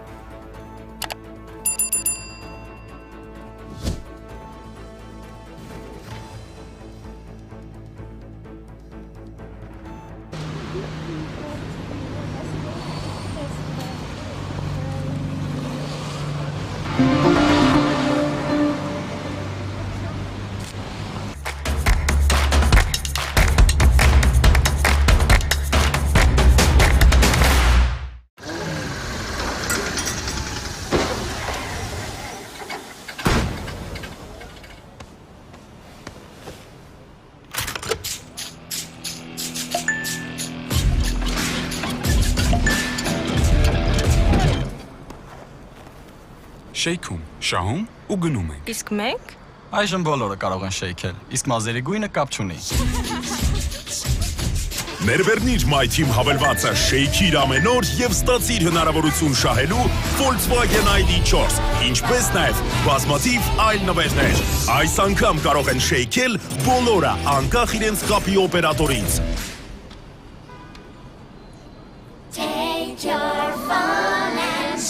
Team Telecom Armenia, շեյքիր եւ շահիր։ Վերջապես, կինոդարան հավելվածը հասանելի է iOS եւ Android համակարգերի համար։ Ներբեռնեք կինոդարան անվճար հավելվածը եւ ձեր սիրելի կինոֆիլմերը, սերիալները, հեռուստատեսային թողարկումներն ու հաղորդումները դիտեք ձեզ հարմար պահի, առանց ընդհատումների եւ բարձր որակով։ Կինոդարան, երբ սիրելի նախագծերը այսքան մոտ են։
Думал, война сплотит всех.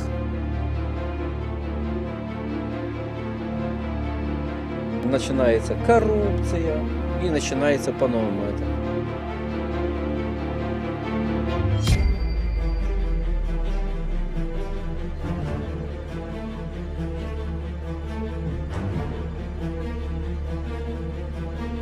Այս պահին մենք գտնվում ենք Մակարովա քաղաքում։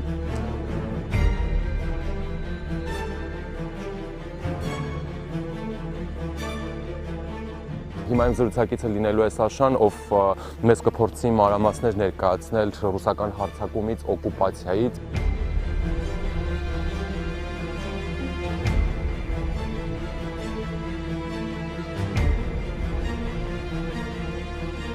Они били в основном дома гражданских. Ну почему? Потому что если бить по армии, армия сдачи дает. А мы, простые, мы могли только попрятаться.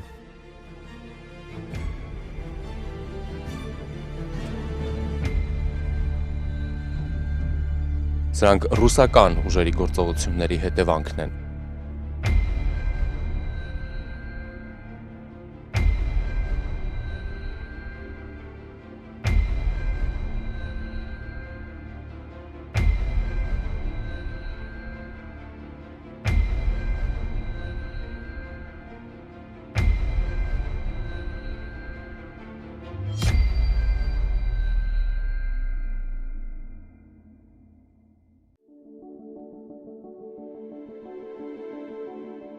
Գնացի քնելու, բայց գիշերը շատ կարճ էր։ Գիտեի, որ ինչ-որ պահի մի քանի ժամվա ընթացքում ինչ-որ մեկը կարթնացնի ինձ։ Եվ այդպես էլ եղավ։ Ժամը 4-ի սահմանում ինձ զանգահարեց աշխատակազմի ղեկավարը եւ ասաց, որ սկսել են։ Ավելի շուտ սկսվեց ներխուժումը։ Սրա մեջ անսպասելի ոչինչ չկար, քանի որ մենք դա գիտեինք։ Ռուսաստանի եւ Արևմուտքի միջև առճակատումը ամենայն հավանականությամբ դեռ երկար կշարունակվի։ Մենք պետք է պատրաստ լինենք այն բանին, որ այս ամենը երկար ժամանակ կպահանջի եւ կարող է երկար տարիներ շարունակվել։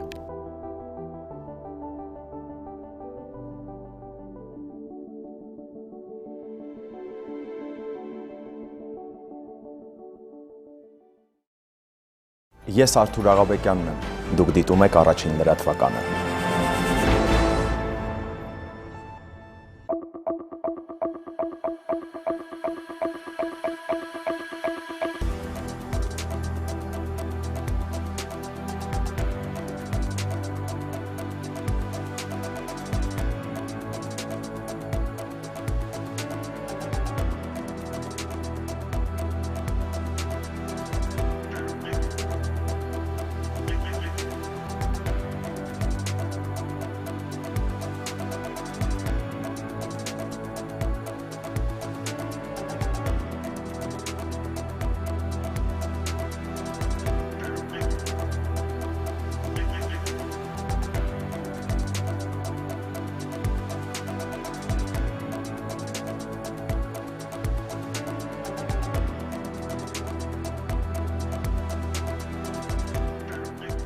Այժմ ուղիղ տեսակապով կմիանանք Թբիլիսի։ Մենք կզրուցենք Իսրայել։ Թեման քննարկելու եմ կապ հաստատելով Բրյուսել, կզրուցենք Մոսկվա, կապ հաստատելով Կանադա։ Մեկնաբանություն ստանալու համար կապ կհաստատեմ Միացյալ Նահանգներ։ Միացել ենք Ստեփանակերտ։ Այսօր ուրեմն պիտի խոսենք Buenos Aires, կզրուցենք Լոնդոն, Միանալու ենք Ստեփանակերտ, միացել ենք Ֆրանսիա, կզրուցենք Հոլանդիա, Ամստերդամ։ Քննարկելու եմ հիմա կապ հաստատելով Ամերիկայի Միացյալ Նահանգներ, միացել ենք Ուկրաինա, այժմ կապ եմ հաստատելու դորձի գլխավոր խմբագիր Ցիխենջիտոյի հետ։ Սա առաջինն է աշխարհասփյուր հայերի ամենահուսալի անկախ լրատվամիջոցը։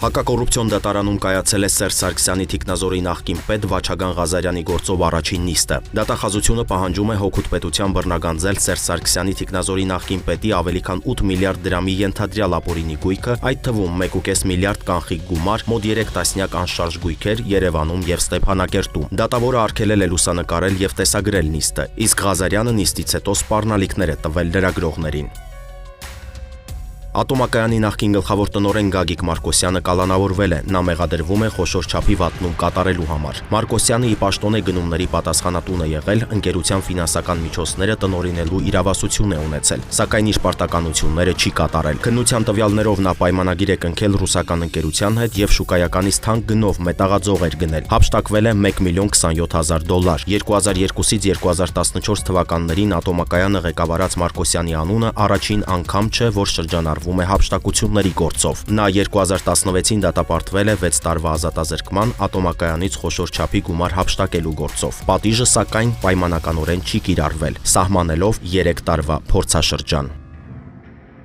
Քննչական կոմիտեն հայտարարություն է տարածել Ազատ գյուղում ողբերգական հրդեհի գործով, նշել, թե ձեռքբերված փաստական տվյալներն ամրապնդում են վարույթն իրականացնող մարմնի կողմից ներկայացված դեպքի հանգամանքներն ու վարկածը, այդ թվում ըստ նախնական տվյալների հերքելով հրդեհից հետո մահացած զինծառայողների մարմիններն իրենց մահճակալներին հայտնաբերված լինելու հանգամանքը։ Քննչական կոմիտեն նաև նշել է, թե կապիտան Եղիշե Հակոբյանի ցուցմունքով հաստատվում է պաշտոնական վարկածը։ Ընթանում է մահացած զինծառայողների ծնողներին, հարազատներին որպես տուժող ճանաչել եւ նրանց հետ համապատասխան քննչական գործողություններ կատարելու գործընթաց։ Դատախազությունն էլ հանրային քրեական հետապնդում է հարուցել Զորամասի ինժեներական ծառայության պետի նկատմամբ զինվորական պաշտոնեական անփութության հոդվածով։ Ազատ գյուղում ողբերգական հրդեհի գործով մեղադրանք է առաջադրվում արդեն 5-րդ զինվորականին։ 3 ճանապարհային ոստիկանները Արտաշատ քաղաքում նկատել են, որ օգոստոսի 23-ի եւ մարկսի խաչմերուկում վարորդը Lexus-ը վարում է անկանոն։ Ճանապարհային ոստիկանները մոտ 100 մետր հետապնդել են ավտոմեքենան եւ հարկադրաբար կանգնեցրել այն։ Վարորդը հայոյանքներ է հնչեցրել, չի ենթարկվել ոստիկանների հորդորին։ Երիտասարդը խուլիգանություն կատարելու կասկածանքով ձերբակալվել է։ Արարատի 41-ամյա բնակիչը եղել է ոչ սթափ։ Փետրվարի 14-ին Պարեկային ծառայության Տավուշի գումարտակի ոստիկանները Իջևանի Երևանյան փողոցում ստուգել են Նիվան։ 19-ամյա վարորդը չի ունեցել վարորդական իրավունքի վկայական։ Բացի այդ, մեքենայի պահոցում ատրճանակ է եղել։ Մեքենան տեղափոխվել է ոստիկանության պահպանվող հատուկ տարածք։ Փետրվարի 14-ին ոստիկանության Մարտունու բաժնի քրեական հետախույզները Վարդենիկ բնակավայրում ապօրինի թմրանյութ պահելու եւ օգտագործելու կասկածանքով ձերբակալել են Վերին Գետաշեն գյուղի 27-ամյա բնակչին։ Խուզարկությամբ հայտնաբերվել է պոլիէթիլենային տոպրակ, մարիխուանայի նմանվող զանգվածով, նաեւ կաթուցիչ։ Ըստ երիտասարդի թմրամիջոցը ձեռք էր բերել տելեգրամյան ալիքներից մեկով։ 3 ժամը 21:10-ի սահմանում Գեղարքունիքի մարզի 41-ամյա բնակչի Մերսեդեսը Ծովագյուղի կենտրոնական փողոցում դեռևս անհայտ հանգամանքներում բախվել է կայանված 2 մեքենաների։ Մերսեդեսը գլխիվայր շրջվել է։ 1 հոգի մարմնական վնասվածքներով տեղափոխվել է Սևան բժշկական կենտրոն։ 3 ժամը 17:30-ի սահմանում Երևանի 42-ամյա բնակիչը Փիրումյան փողոցում վրաերթի է ենթարկել 63-ամյա մի տղամարդու։ Վարորդը փախուստի չի դիմել, ահազանգել է շտապօգնություն, օգնել է բժիշկներին վիրավորին տեղափոխել Արմենիա բժշկական կենտրոն։ Գողության վերաբերյալ ահազանգը ստացվել էր դեռևս անցած տարվա դեկտեմբերի 4-ին։ Վաղ առավոտյան 102 զանգահարած անհատ ձեռնարկատերը հայտնում էր, որ ջրվեժի իրենց խանութից գողացել են գումար ու ապրանք։ Ոստիկանության Կոտայքի բաժնի Գառնիի բաժանմունքի օպերատիվ խումբը մեկնել էր դեպքի վայր իրականացրել անհրաժեշտ գործողություններ, պարզել, որ գիշերը պարսպի վրայով անցել են բակ, մտել խանութ, որի դուռը բաց էր եւ տարել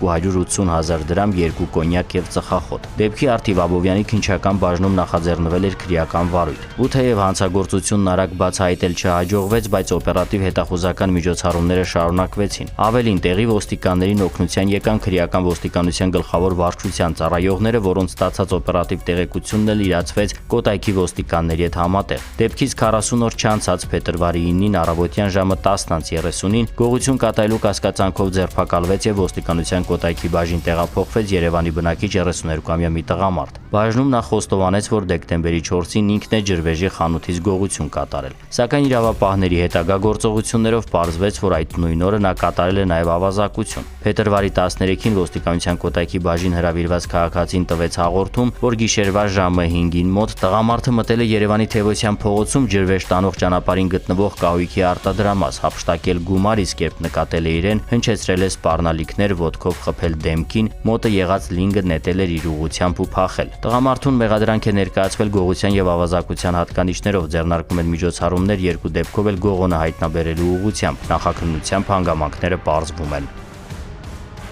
Օրերս ոստիկանության Արմավիրի մարզային վարչության քրեական հետախույզներն ապօրինի թմրաշրջանառության վերաբերյալ տեղեկություններ էին ստացել, որոնք իրացրին Արմավիրի բաժնի գործընկերների հետ։ Համատեղ աշխատանքի արդյունքում նրանք Արմավիրի Արարատյան փողոցում ձերբակալել են 23-ամյա մի երիտասարդի։ Նրա խուզարկությամբ հայտնաբերվել են կաթուցիչներ լցված դեղնականաչավուն զանգվածով։ Ըստ Արմավիրցու հայտնաբերվածը մարիխուանա էր։ Իրավապահների ձեռնարկած միջոցառումներով պարզվել է, որ երիտասարդը 4 փաթեթ թմրամիջոց էր գնել իր համակարգացիներից մեկից։ Վերջինս Արմավիրի Ջիվանու փողոցում հայտնաբերվեց ու ձերբակալվեց։ 59-ամյա տղամարդու մոտ կաթուցիչ ու 17 գրամից ավելի մարիխուանա եւ հաշիշ կար։ Նրա տան խուզարկությամբ էլ հայտնաբերվեց մարիխուանայի նմանվող զանգված։ Հետագա միջոցառումներով պարզվեց, որ նա էլ իրացնելու նպատակով թմրամիջոցը գնել է Արմավիրի Ալաշկերտ գյուղի մի բնակչից։ 60-ամյա Ալաշկերտցին եւս հայտնաբերվեց ու ձերբակալվեց։ Նրա տնամերձ հողամասում հայտնաբերվեցին շուրջ 7 կիլոգրամ կանեփի չորացված բույսեր, իսկ թոնրատանը կաթուցիչ։ Նախաձեռնվել է քրեական վարույթ, 59 եւ 60 տարեկան տղամարդիկ կալանավորվել են, նշանակվել են փորձաքննություններ, հանգամանքները նախաքննությամբ պարզվում են։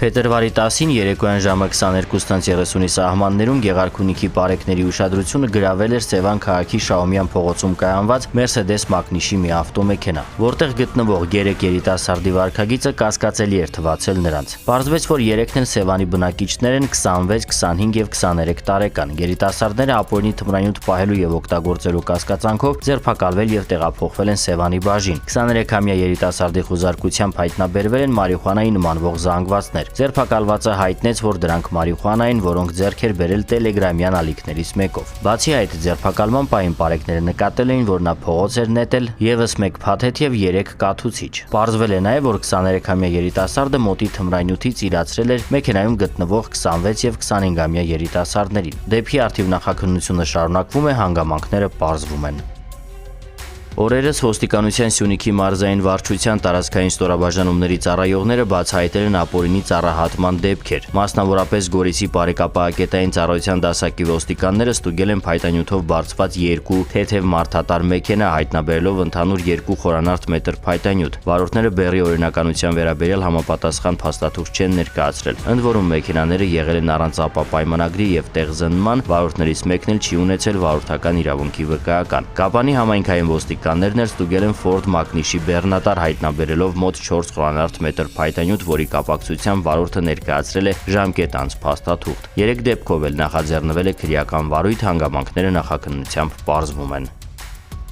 Օրերս ոստիկանության Արտաշատի բաժնի քրեական հետախույզները գողության դեպքեր են բացահայտել։ Նրանք մայրաքաղաքի ներքին Շենգավիթի առաջին փողոցում ձերբակալել են 46-ամյա մի տղամարդու։ Իրավապահների տեղեկություններով ձերբակալվածն իր մեքենայով օժանդակել էր 37 եւ 45-ամյա տղամարդկանց գողություններին եւ տեղափոխել գողոնը։ Տվյալները ստուգվեցին ու հաստատվեցին։ Տղամարդիկ հայտնաբերվեցին ու ձերբակալվեցին։ Մեկը Շիրակի մարզի Ազատավան գյուղի, իսկ մյուսը Երևանի բնակիչ էր։ Քրեական հետախույզները հետագա միջոցառումներով պարզեցին, որ ձերբակալվածները պահեստարաններից եւ չցանկապատված տարածքներից տարբեր ժամանակահատվածներում կատարել են գողություններ, նույնիսկ կես տոննայից ավելի երկաթ են ապշտակել։ Միայն մի դրվագով տուժողին պատճառվել է 350-ից 400 հազար դրամի վնաս։ Արարատի մարզային քննչական վարչությունում նախաձեռնվել է քրեական վարույթ, հանգամանքները նախաքննությամբ պարզվում են։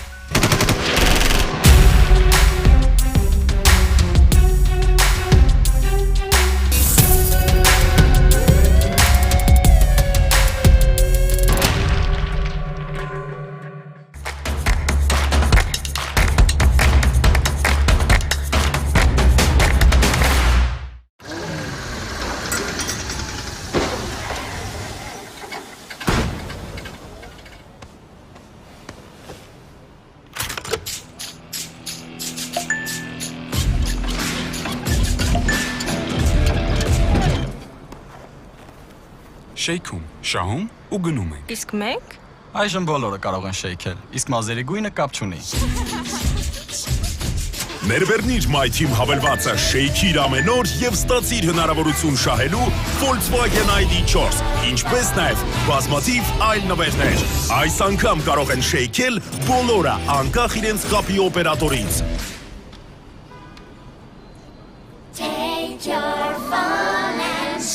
Team Telecom Armenia, շեյքիր եւ շահիր։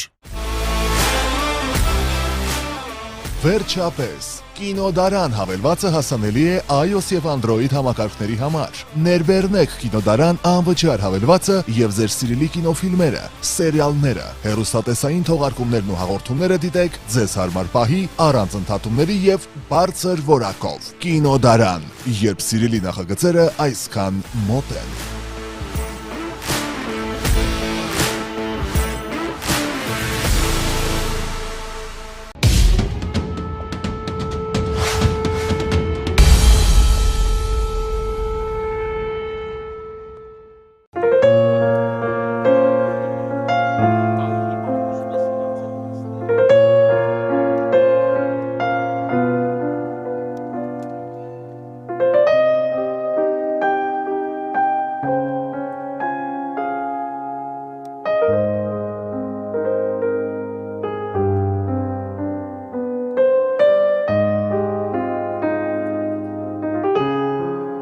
Мы сейчас находимся на территории детского садика.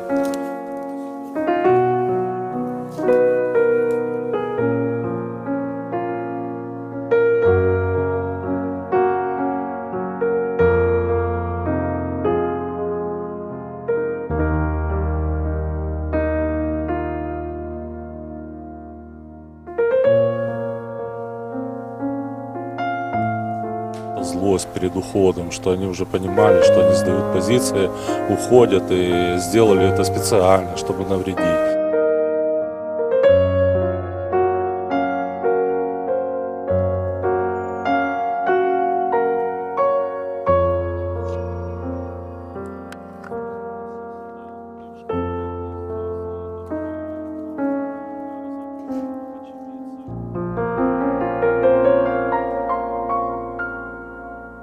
Дороже детей нету, все любят детей. Такие здания уже рушить, это просто, язык не повернется сказать, что это люди. Это просто твари.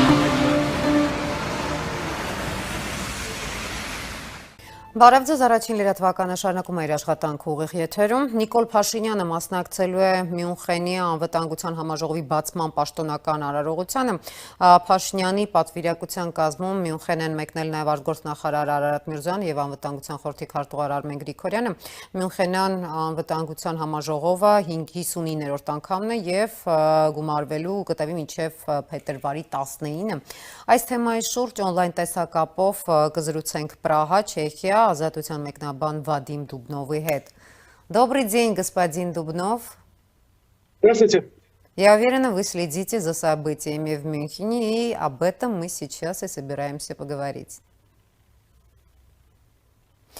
Как мы знаем, открылась Мюнхенская конференция по вопросам безопасности. Это, пожалуй, самый известный в мире форум по вопросам внешней политики и безопасности. И на этот раз основной темой будет ситуация в Украине, русско-украинская война.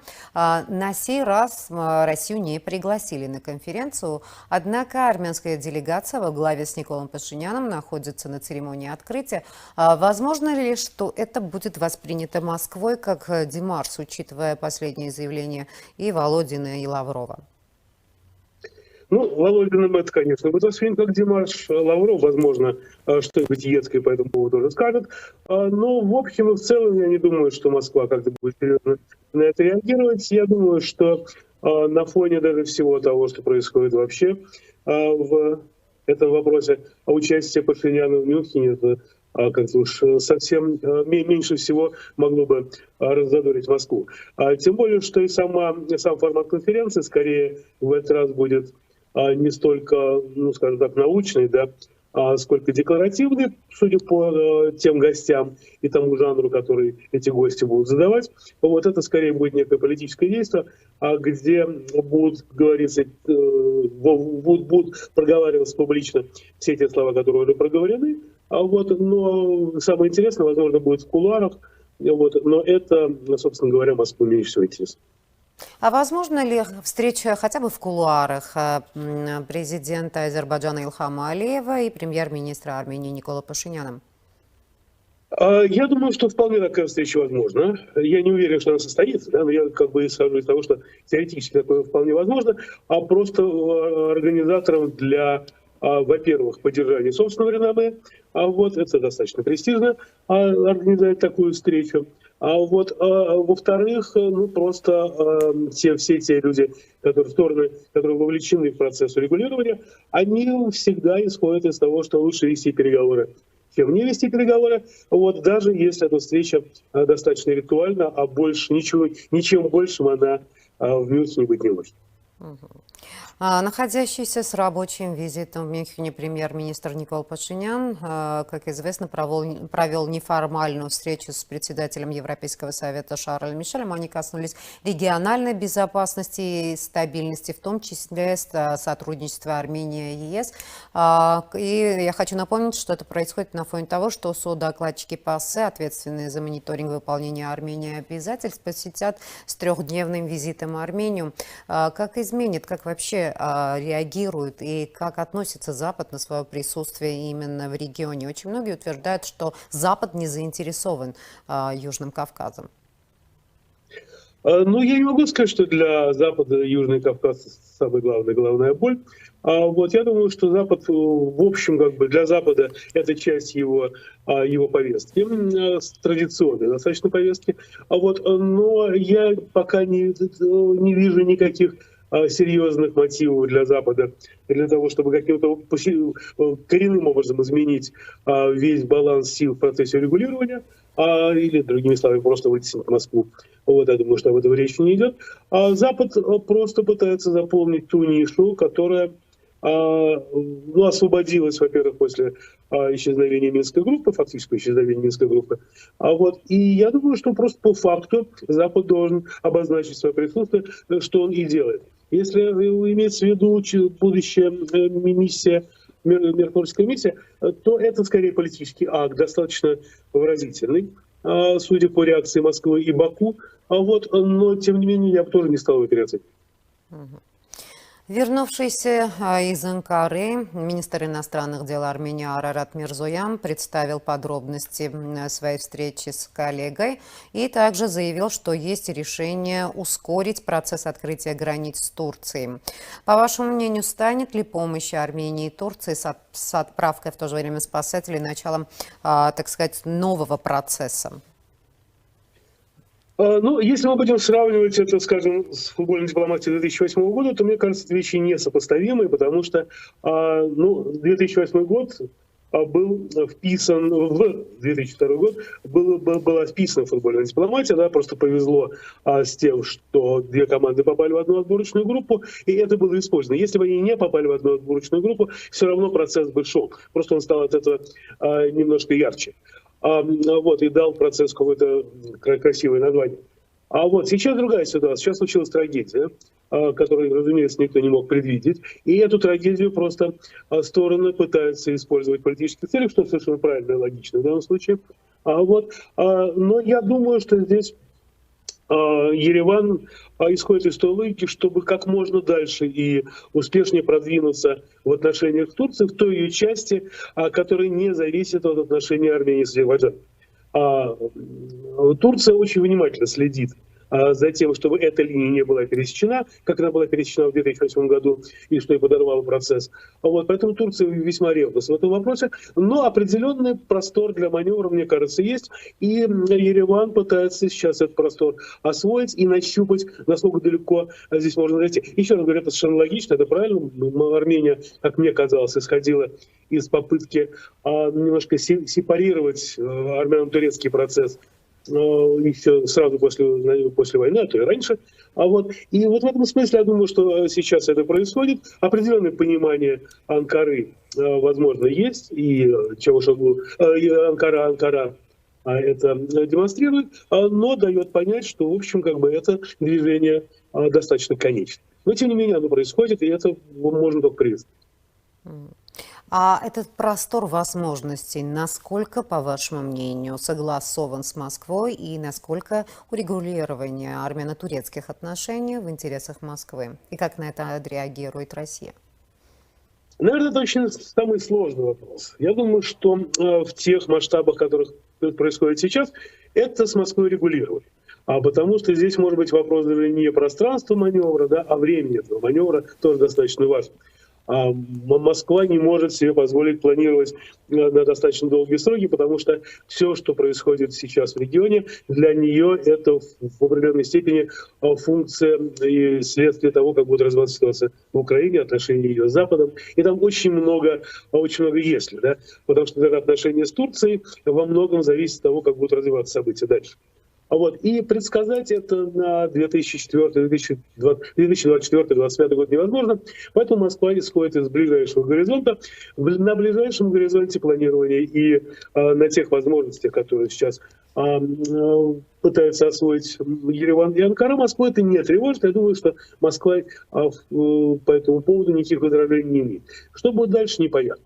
Пока речь идет о разного рода инфраструктурных проектах, я думаю, совместный проект турецко-армянский. Я думаю, что здесь никаких сложностей не будет. А что будет дальше, непонятно, потому что дальше начинается работа огромного пакета договоренностей, в который входит очень много разных вещей, включая разблокирование коммуникаций, о которых пока не идет речи. И так далее, и так далее. Поэтому здесь я думаю, что у Москвы какой-то долгосрочной стратегии пока, может быть, какая-то достаточно общая есть, но более-менее конкретики, по-моему, еще никакой не может быть. А по вашему мнению, как изменятся российско-турецкие отношения после этого землетрясения? Очевидно, что Турция сегодня все больше нуждается в поддержке Запада и той помощи, которую Запад может предоставить Турции, в которой в данный момент очень многие внутриполитические процессы идут. И фактически та роль, та позиция, которую занимала Турция до землетрясения, она сможет ли долго удержать, я имею в контексте русско-украинской войны? Я думаю, что на самом деле пропасть между Турцией и Западом некоторым образом преувеличена, потому что, в общем, отношения Турции и Западом продолжались, и экономические отношения тоже продолжались, при всех тех словах, которые стороны друг другу проговаривали, тем не менее, в общем, суть некая оставалась. Поэтому я не думаю, что та помощь, которую Турция ждет от Запада, будет каким-то образом принципиально влиять на устремление Турции, политические устремления Турции в дальнейшем. Мне кажется, здесь важна выборная история в Турции, которая, собственно говоря, тоже ответит на очень многие вопросы, и это будет, собственно говоря, ответ на то, что будет дальше. Часть ответа на то, что будет дальше. И мне кажется, что именно эта выборная часть, она за собой влечет, кстати говоря, и отношения с Западом, и сейчас и до выборов, и после выборов. И вот в этом контексте, да, это мне кажется, несколько более актуальным, чем турецко-западные отношения в контексте демократии. А в контексте отношений Запад-России, по вашему мнению, достигли ли они красной черты? И в то же время будут ли втянуты другие страны в этот процесс? Лукашенко недавно заявил, что ОДКБ должен проявить себя в украинской войне. По вашему мнению, это был троллинг по Лукашенко или все же это было по указке Москвы? Нет. Я думаю, что Лукашенко поставил Москву в смешное положение. Я думаю, что Лукашенко мастерски потроллил здесь абсолютно всех, и саму ОДКБ, и Москву, и всех тех, кто наблюдает за ОДКБ, и сам ОДКБ в целом. Потому что он прекрасно понимает, что и Душанбе, и Астана, и даже Ереван, если не покрутит пальцем у виска по этому поводу, так недобро по этому поводу улыбнулся. А раз так, то, в общем, нет никакого совершенно риска показать себя гораздо большим поборником идеалов ОДКБ, чем сама Москва, что Москву, по-моему, немножко озадачило, и ее заявление по этому поводу отдавало некоторым конфузом. Вот. Нет, я думаю, что ОДКБ, в общем, покажет себя, готов себя показывать в каких-то реальных вещах ничуть не более активно, чем она и показывала себя раньше. А вот история с Казахстаном – это скорее исключение, которым, возможно, признан в самом ОДКБ досадным. Так что нет, в этом смысле эти страны не будут никуда вовлекаться. А что касается всего остального, то я думаю, что будет продолжаться все по дальнейшему сценарию. Запад будет вынужден идти на ту эскалацию, которую, в общем, фактически диктует Москва. А страны третьего лагеря, скажем так, вроде Турции, они будут продолжать искать возможности найти себе какие-то бонусы в этом противостоянии, и бонусов в этом смысле, я думаю, будет все больше и больше. Все ждут заявления Владимира Путина 21 февраля. Что скажет Путин? Не знаю. Я честно скажу, что я просто не могу себе представить, что можно сказать в этой ситуации. Потому что это зависит от того, какую стратегию дальше они себе избрали. И я, честно говоря, даже не возьмусь гадать на этой кофейной гуще, потому что, в общем, конечно, ситуация движет к дальнейшей эскалации. И если эта эскалация действительно такая консенсусная и безусловная, то можно ждать самых брутальных заявлений вплоть до мобилизации. Но я, честно говоря, думаю, что такого консенсуса все-таки нету, и Москва будет по-прежнему, мне кажется, это ни в коем случае не предсказание, я пытаюсь просто моделировать и логически, насколько можно логически рассуждать, а я думаю, что в силу того, что консенсуса все равно какого-то окончательного нет, то я думаю, что это будет смесь воинственности, троллинга и намеков на то, что завтра все будет гораздо страшнее. Спасибо, господин Дубнов, за комментарий, за интервью. Будем продолжать следить за событиями в Մյունխենի։ Հիշեցնեմ, որ on-line տեսակապով զրուցեցինք Պրահա ազատության մեկնաբան Վադիմ Դուբնովի հետ։ Շարունակեք իրադարձությունների զարգացմանը հետևել առաջին լրատվականի եթերով։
С 12 декабря группа азербайджанцев, выдающих себя за экоактивистов, но имеющих очевидные связи с властями Азербайджана, заблокировала Лачинский коридор. Лачинский коридор является единственной дорогой, соединяющей Арцах с Арменией. И его блокировка означает, что более 100 тысяч человек останутся без какой-либо связи с внешним миром и без лекарств, медицинской помощи, продуктов питания, предметов первой необходимости и горючего. А те, кто на момент блокады находились в Армении, остались без возможности вернуться в свои дома. Среди них около 300 детей оказались разлучены со своими семьями. Согласно 6-му пункту трехстороннего заявления, подписанного Путиным, Алиевым и Пашиняном от 9 ноября 2020 года, Лачинский коридор должен находиться под контролем российского миротворческого контингента, дислоцированного в Арцахе. Между тем, как последний не только не воспрепятствовал проникновению азербайджанцев в Лачинский коридор, но фактически позволил им установить контроль над коридором, нарушив взятые на себя обязательства. Таким образом, российские миротворцы и в их лице официальная Москва просто позволяют Азербайджану сделать очередной шаг на пути к изгнанию армян из Арцаха. И, пожалуй, остается непонятным, не могут или не хотят миротворцы выполнять свои обязательства.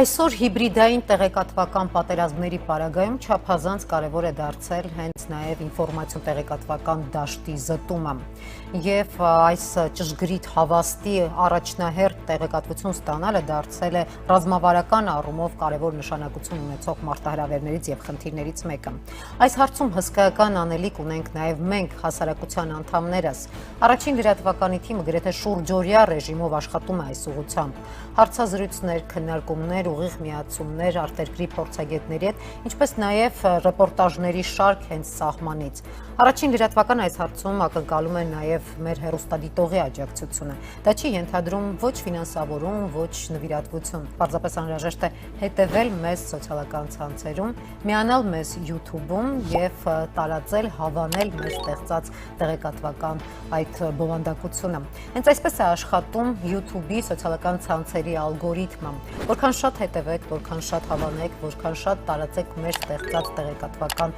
արտադրանքը, այնքան ավելի շատ կտարածվի այս ինֆորմացիոն դաշտը եւ կլծվի ինֆորմացիոն վակուումը։ Օգնեք մեզ եւ մենք կօգնենք ձեզ ճշգրիտ եւ հավաստի տեղեկատվություն ստանալու առումով։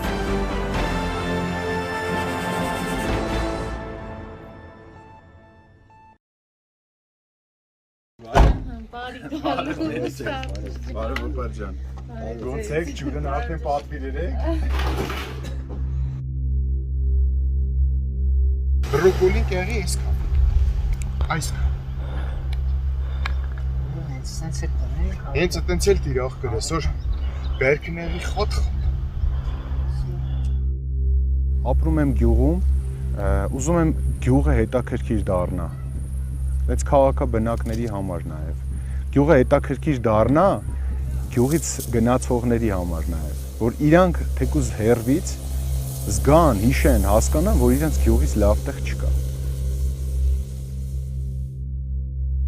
Իմ փորձով, իմ օրինակով, իմ գյուղում սովորացնում եմ մարդկանց զբաղվել ավելի նոր մշակաբույսերով, ավելի բարձրարժեք մշակաբույսերով։ Ու դա ստացվել է արդեն իմ մոտ։ Ու ոչ միայն մեր գյուղի համար, այլ նաև մեր գյուղին հարակից տարբեր գյուղերի ու մեր ընդհանուր մարզում։ Եթե ես դա չանեի, կարող է մի օր աներ մեկ ուրիշը, բայց ես ինձ շատ լավ եմ զգում, երբ որ ես այդ փոփոխությունը կարողացա իրականացնեմ, ու այսօր մարդիկ գոհ են։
Դուք դիտում եք առաջին լրատվականը, վերջին իրադարձություններն ամփոփում է Վալուդյան Մուշեղյանը, բարի օր։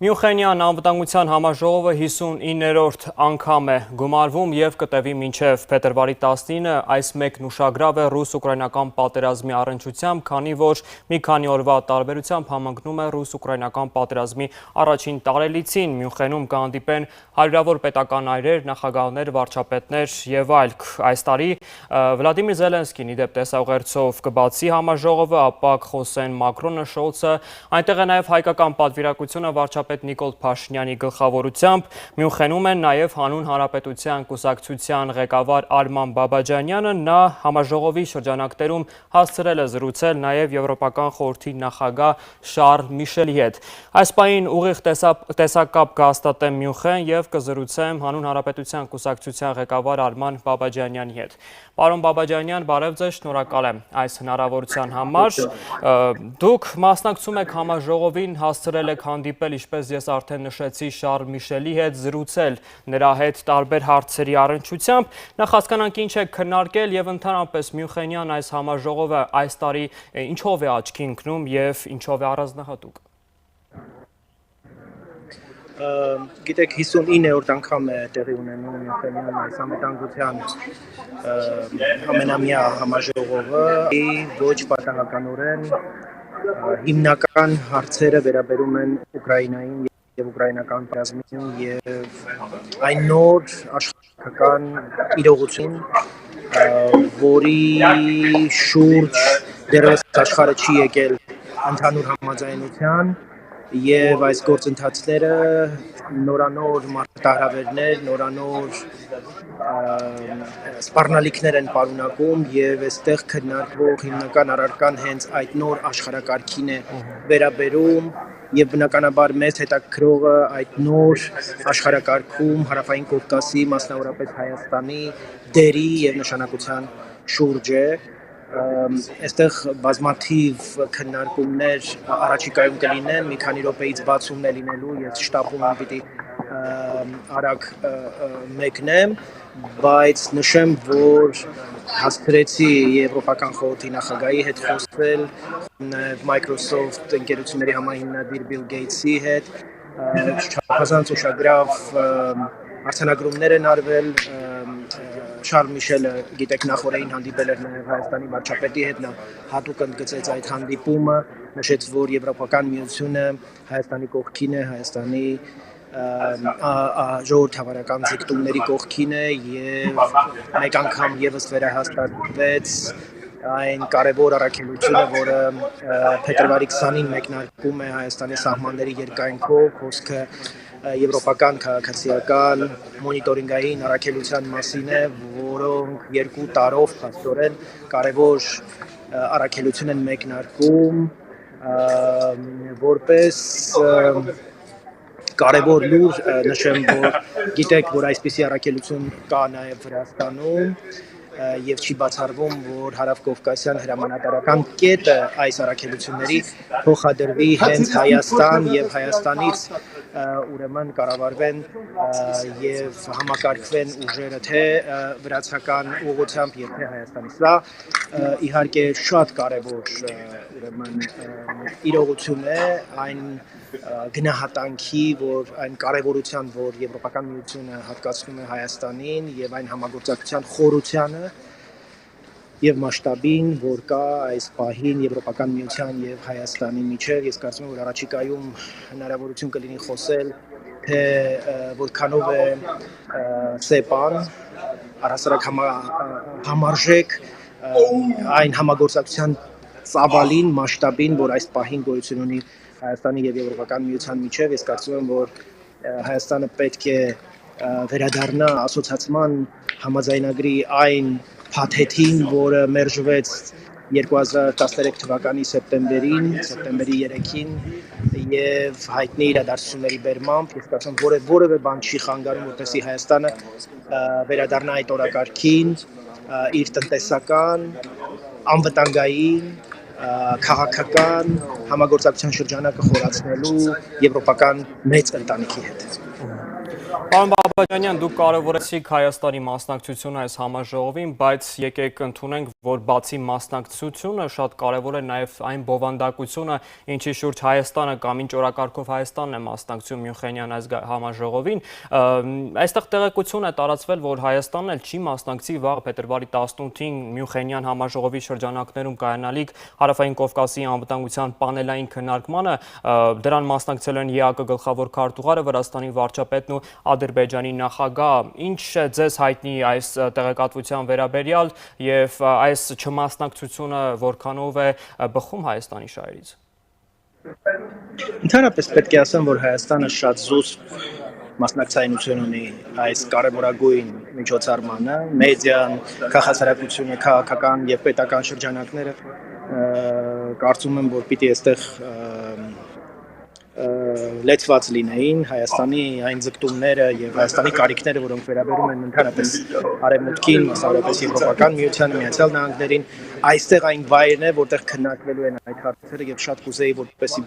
բացի պետական ներկայությունից, բացի վարչագործնախարարից, մենք նաեւ այլ շրջանակներ ունենանք եւ ուրեմն հետեւողականորեն բարձրացնենք Հայաստանի հուզող հարցերը։ Վաղվա քննարկման հետ կապված ես որևէ լուր չունեմ։ Առաջիկայում հանդիպումներ են սպասվում կոռուպցիայի վերաբերյալ կարևոր պանել կա, որտեղ փակ քննարկման ժամանակ ես եւս ելույթ ունենալու հնարավորություն կունենամ Հայաստանի եւ Հարավային Կովկասին վերաբերող հարցերի առնչությամբ ձեր նշած քննարկման մասին ես տեղյակ եմ, չգիտեմ Հայաստանի մասնակցության վերաբերյալ որևէ տեղեկություն չունեմ, գիտեմ, որ Հայաստանը այս պահին ինտենսիվորեն երկկողմ ձևաչափով հանդիպումներ է անցկացնում վարչապետի մակարդակով, այդտեղ տեսել եմ Հայաստանի պատվիրակության մի քանի ներկայացուցիչների միջանցքում, դեռևս չգիտեմ այլ մանրամասներ, ես լրիվ այլ օրակարգով եմ, հանուն հանրապետության կուսակցության որպես նախագահ եմ այստեղ եւ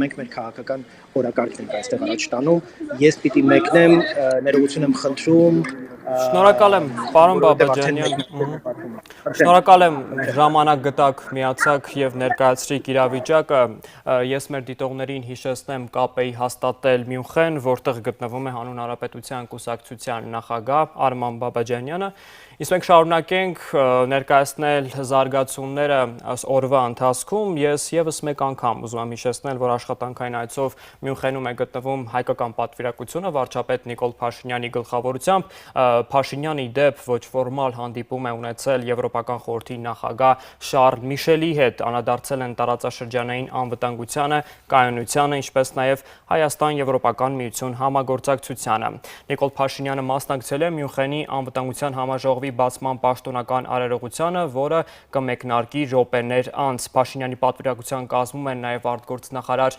Արարատ Միրզոյանը եւ անվտանգության խորհրդի քարտուղար Արմեն Գրիգորյանը։ Ես նշեմ նաև, որ Ադրբեջանի նախագահը եւս Մյունխենում է, նա մասնակցելու է համաժողովին։ Ի դեպ ադրբեջանական լրատվամիջոցները չեն բացառում Փաշինյան-Ալիև հանդիպում։ Եվս մեկ անգամ հիշեցնենք, որ Մյունխենյան այս անվտանգության համաժողովը 59-րդ անգամ է գումարվում եւ կտևի մինչեւ փետրվարի 19-ը։ Ազգային ժողովի նախագահ Ալեն Սիմոնյանն ընդունել է Եվրոպայի խորհրդի խորհրդարանական վեհաժողովի մոնիտորինգի հանձնաժողովի Հայաստանի հարցերով համազեկուցողներ Կիմո Կիլունենին եւ Բորյաննա Աբերգին։ Սիմոնյանը կարևորել է նրանց այցը, որի նպատակն է Լաչինի Միջանսկի ապօրինի արգելափակման հետևանքով ստեղծված իրավիճակին ծանոթանալը։ Փոխվարչապետ Մայր Գրիգորյանն ընդունել է ԵԱԿ գործող նախագահի անձնական ներկայացուցիչ Անջեյ Կասպրշիկին, ներկայացրել Ադրբեջանի կողմից Լաչինի Միջանսկի արգելափակման հետևանքով Լեռնային Ղարաբաղում ստեղծված իրավիճակը, զրուցակիցները քննարկել են նաև տարածաշրջանային կարևորություն ունեցող մի շարք հարցեր։ Եվրամիության արտաքին քաղաքականության բարձր ներկայացուցիչ Ժոզեփ Բորելը հայտարարել է, թե 2022 թվականի դեկտեմբերի սկզբից Եվրամիությունն ուշադիր հետևում է իրադարձությունների զարգացմանը Լաչինի Միջանսկի երկայնքով եւ ուսումնասիրում դրանց մարդասիրական հետևանքները, լրջորեն անհանգստացած է տեղաշարժի սահմանափակումներով։ Ըստ Բորելի, միությունն Ադրբեջանին կոչ է անում ձեռնարկել միջոցներ ապահովելու Միջանսկի երկայնքով տեղաշարժի ազատությունն ու անվտանգությունը համաձայն նոյեմբերի 9-ի եռակողմ Բորելն ընդգծել է նաև Ռուսաստանի պարտավորությունները, նշելով, որ Ռուսաստանի խաղաղապահարակելությունը նույնպես պատասխանատու է Միջանսկի վերահսկման և գործունեության հարցում։ Ռուսաստանի արտգործ նախարարության պաշտոնական ներկայացուցիչ Մարիա Զախարովան հայտարարել է, թե արևմտյան երկրները Միացյալ Նահանգների գլխավորությամբ խաթարել են հայ-ադրբեջանական կարգավորման գործընթացը։ Նրա խոսքով Միսկի ֆորմատը պատմության աղբար կղն է ուղարկվել, երբ ֆրանսիացի և ամերիկացի համանախագահները 2022 թվականի փետրվարին հրաժարվեցին համագործակցել իրենց ռուս գործընկերոջ հետ։ Զախարովայի խոսքով Ռուսաստանն այդ ամենը հաշվի առնելով ուշադրությունը կենտրոնացրել է Երևանի և Բաքվի կողմից եռակողմ բարձր մակարդակով ձեռք բերված պայմանավորվածությունների իրագործմանն աջակցելու վրա։ Զախարովան նշել է, թե Մոսկվան պատրաստ է կազմակերպել Հայաստանի և Ադրբեջանի արտգործնախարարների հանդիպում, ըստ նրա Հայաստանը և Ադրբեջանը հաստատել են, որ հետաքրքրված են խաղաղ պայմանագրի շուրջ բանակցություններում Ռուսաստանի միջնորդությամբ։ Արցախի շրջափակման 68-րդ օրն է, երեխա գտնվում է մանկական հիվանդանոցի նորացնային և վերակենդանացման բաժանմունքներում, 9 չափահաս բուժառու գտնվում է վերակենդանացման բաժանմունքում, 4-ը ծառայեղ ծանր։ Շրջափակման մեջ 252 երեխա է ծնվել։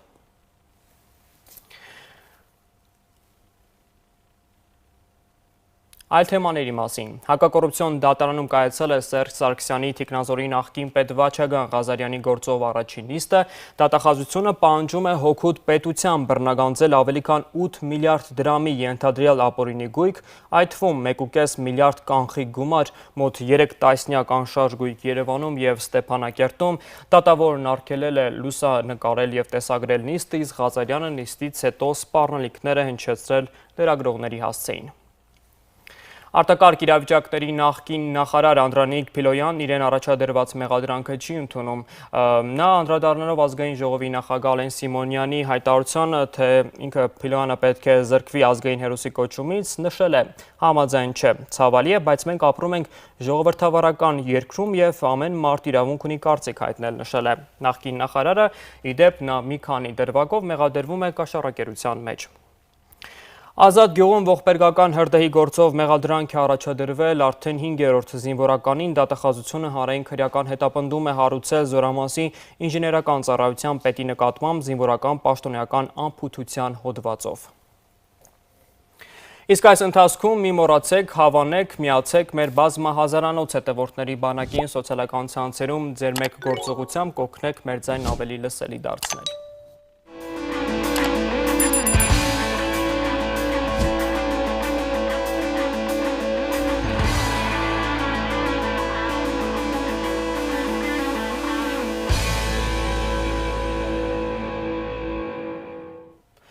Թուրքիայում և Սիրիայում ավերիչ երկրաշարժի զոհերի թիվը հատել է 45,000-ի սահմանը, միայն Թուրքիայում 38,000 մարդ է զոհվել, որոնողափրկարարական աշխատանքները գրեթե ավարտվում են, թեև երկրաշարժից 11 օր անց էլ դեռ ողջ մարդկանց են դուրս բերում փլատակներից։ Թուրքիայի իշխանությունների կողմից հետախուզվող 2 թուրք կառուցապատողներ մահացել են իրենց կառուցած տների փլատակների տակ։ Փետրվարի 6-ի երկրաշարժից մեծապես տուժած Հաթայում կրկին երկրաշարժ է գրանցվել, այս անգամ 5.1 մագնիտուդով։ Թուրքիայի խորհրդանի հայ ազգի պատգամավոր Կարո Փայլյանը հայտնել է, որ հայկական Վաղֆ գյուղում երկրաշարժի հետևանքով զոհեր չկան։ Իսկ հայկական փրկարարական խումբն էլ վերադարձել է Թուրքիայից, որտեղ մասնակցում էր որոնողափրկարարական աշխատանքներին, հայ փրկարարները սահմանը հատել են ցամաքային ճանապարհով Մարգարայի կամրջով։ Թուրք սեյսմոլոգները կանխատեսել են ավերիչ երկրաշարժ Ստամբուլում։ Մեգապոլիսը գտնվում է Անատոլիայի և Եվրասիական տեկտոնական սալերի հատման տեղում։ Հյուրեթի փոխանցմամբ սպասվող երկրաշարժը կգերազանցի Քահրամանմարաշի կորուստները իր պատճառած ավերածությունների, ինչպես նաև տնտեսական և սոցիալական հետևանքների առումով։ Թուրքական լրատվամիջոցների տեղեկություններով Թուրքիայի իշխող կուսակցությունը համապետական ընտրությունների համար զանազան տարբերակներ է դիտարկում, սակայն դրանք տեղափոխելու մտադրություն և որոշում առայժմ չկա։ Հիշեցնենք, ընտրությունները Թուրքիայում նախագահական և խորհրդարանական նախատեսված են մայիսի 14-ին։ Եվրոպայից հայ-ադրբեջանական սահման դիտորդական առաքելություն ուղարկելը կարող է խոչընդոտել կարգավորման գործընթացը, այսպիսի հայտարարություն այսօր Ադրբեջանի Միլի Մեջլիսում արել է խորհրդանի խոսնակ Սահիբա Գաֆարովան, որը նաև հայտնել է, թե իր Ռուսաստան-Մոսկվա կատարած այցի ժամանակ ևս այս հարցը բարձրացրել է։ Ադրբեջանի քաղաքաշինության պետական կոմիտեից էլ հայտնում են, թե առաջին բնակիչները Աղդամ կվերադառնան 2025 թվականին, մինչև 27 թվականը քաղաքում կկառուցվի մոտ 10,000 բնակարան, մինչև 2026 թվականն Աղդամում և Մերձակա գյուղերում կվերաբնակեցվի 42,000 մարդ։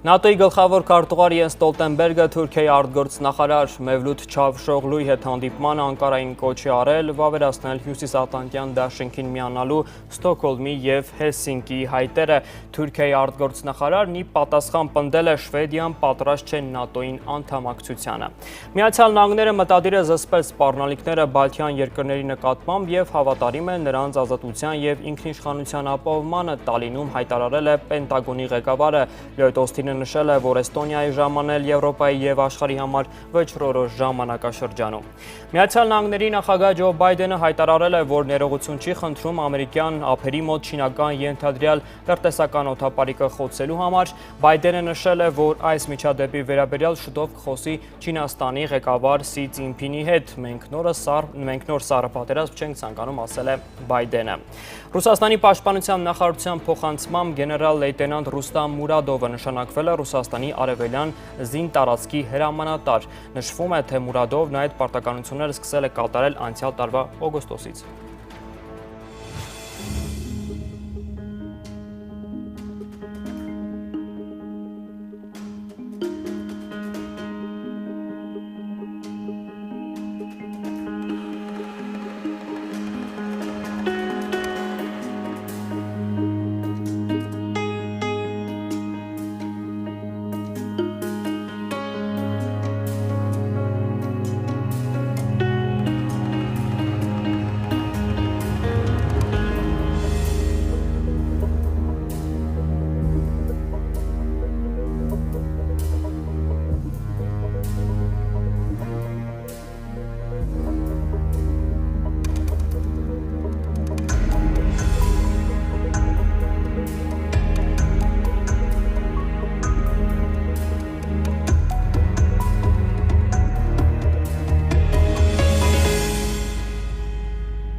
Միացյալ Նահանգները և մեծ յոթնյակի գործընկերները փետրվարի 24-ին Ուկրաինայում հակամարտության մեկնարկի տարելիցին պատրաստվում են Ռուսաստանի դեմ պատժամիջոցների նոր լայնածավալ փաթեթ ներկայացնել։ Պետքարտուղարի տեղակալի խոսքով պատժամիջոցները կազդեն ռուսական ռազմաարդյունաբերական համալիրի վրա։ Ռուսաստան Ուկրաինան հերթական ռազմագերիներին են փոխանակել 101-ը 101-ի դիմաց։ Կիև այցելած Իսրայելի արտգործնախարար Էլի Քոհենը հանդիպել է Ուկրաինայի նախագահ Վլադիմիր Զելենսկուի հետ և համերաշխություն հայտնել ուկրաինացի ժողովրդին։ Զելենսկին ասել է, որ Իրանն Ուկրաինայի և Իսրայելի ընդհանուր թշնամին է։ Ռուսաստանը իրանական զենքն օգտագործում է իրենց դեմ։ Քոհենն ու Զելենսկին պայմանավորվել են միջազգային ասպարեզում շարունակել գործակցությունը Իրանի դեմ պայքարում։ Վլադիմիր Զելենսկին BBC-ին տված հարցազրույցում հայտարարել է, որ Պուտինի հետ փոխզիջումներն անհնար են։ Ի պատասխան ռուսական բանակի ենթադրյալ լայնածավալ գարնանային հարձակման մասին հարցին, Զելենսկին ասել է, որ Ռուսաստանն արդեն սկսել է հարձակումը։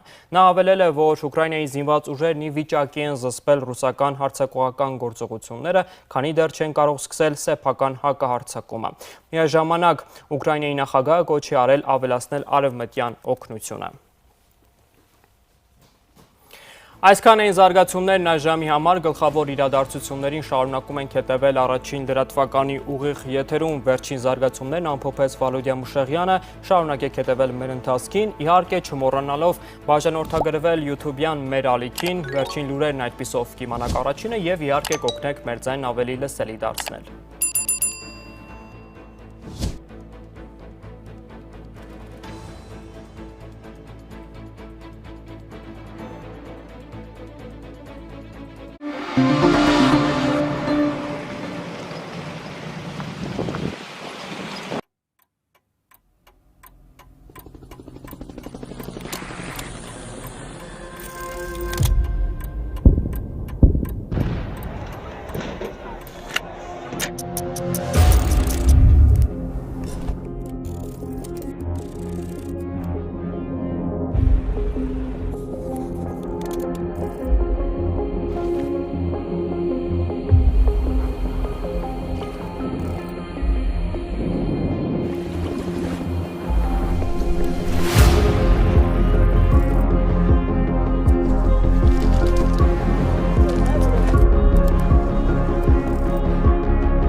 Думал, война сплотит всех.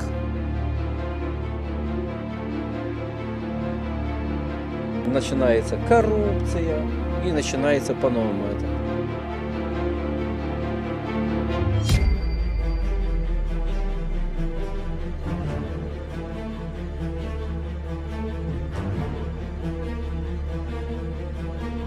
Այս պահին մենք գտնվում ենք Մակարովա քաղաքում։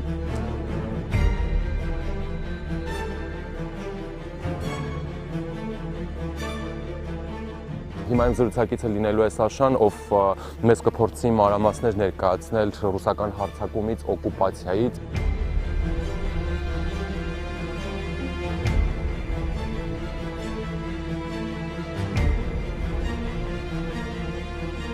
Они били в основном дома гражданских. Ну почему? Потому что если бить по армии, армия сдачи дает. А мы, простые, мы могли только попрятаться.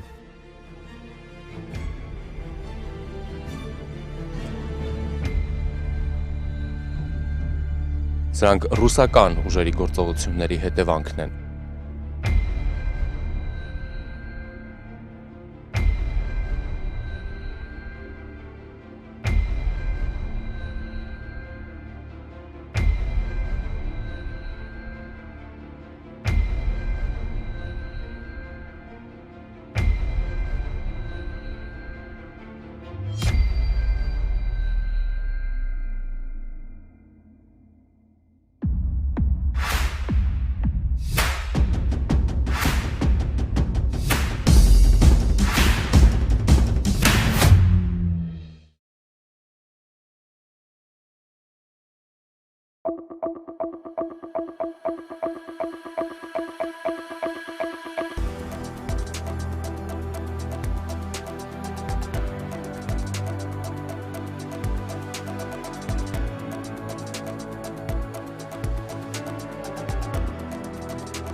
Մենք աշխատում ենք 12 ժամյա ռեժիմով։ Մինչ վերջին զարգացումներին անդրադառնալը Չմոռանաք բաժանորդագրվել YouTube-յան մեր ալիքին եւ դրա համար անհրաժեշտ է պարզապես հետևել մեզ։ Մեր ձայնը ավելի լսելի դարձնել, տրամադրելով 1 վայրկյան բաժանորդագրվելով եւ հավանելով առաջինի YouTube-յան ալիքը, միացեք մեր բազմահազարանոց հետևորդների բանակին։ Միասին պայքարենք թշնամական կեղծ նարատիվների դեմ։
Շարունակում ենք եթերը Մյունխենում մեկնարկել է անվտանգության գլոբալ համաժողովը, որին մասնակցում են բազմաթիվ համաշխարհային առաջնորդներ, նախագահներ, վարչապետներ, պաշտոնատար անձինք, փորձագետներ, մասնակցում են նաև հայկական պատվիրակությունը վարչապետ Նիկոլ Փաշինյանի ղեկավարությամբ։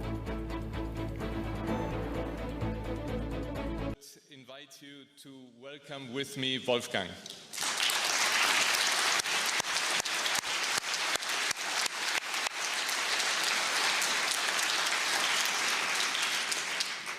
On the 20th of February 2022, the Munich Security Conference last year closed.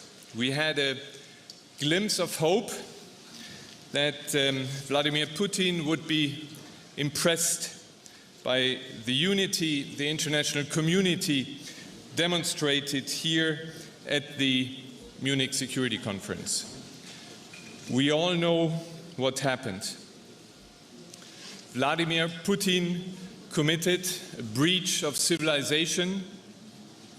It's the first time since World War II that in Europe one country denied the right of existence of another country and started an all-out war. 1 year later, there are over 14 million Ukrainians displaced. There are 10,000s of children, women and men who have been killed, injured, tortured, raped, abducted. And I invite you to have a look at the Russia War Crimes exhibition, which we present here on the ground floor. But Ukraine is not the only place where people are suffering, and I list just a few. We have Myanmar and the Rohingya. We have Afghanistan, Syria, Iran, Ethiopia, Haiti. And let me remind you of the alarming report the High Commissioner for Human Rights, the former Chilean President Michelle Bachelet, presented about the fate of the Uyghurs in Xinjiang. In light of the war crimes, the crimes against humanity, the crimes of aggression that have been committed, we will dedicate this afternoon, after the opening session, the first panel later this afternoon on the theme of accountability. How do we prevent impunity? How do we strengthen the International Criminal Court? How do we create a special tribunal on the crime of aggression? Ladies and gentlemen, the many conflicts that I mentioned demonstrate that the UN Charter is under attack, that the Universal Declaration of Human Rights is under attack, that the rules-based international order is under attack. We witness in Ukraine not a battle between East and West, but not a battle between NATO and Russia or European Union and Russia, but we witness a battle which is between the rule of law and the law of the strongest. This is a battle which concerns the whole world. To defend this global order, we, of course, need the transatlantic community. But we also need the global south. This is why the Munich Security Conference this year puts a spotlight on the global south. On the first panel tomorrow morning, we will dedicating the discussion on the global south to listen also to their concerns. We have a record number of representatives from the global south, from Mongolia to the Dominican Republic, from Namibia to Colombia, from Ghana to Brazil. I would like to welcome all representatives here from Latin America, from Africa, and from Asia.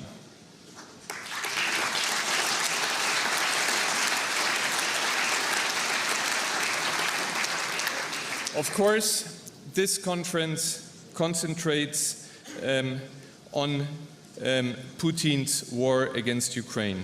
We have a record number of representatives from the Ukrainian government, from the Ukrainian parliament, from Ukrainian civil society, and I'm very happy that President Zelenskyy will join us in a moment. But I would like all of you to welcome the brave women and men of Ukraine.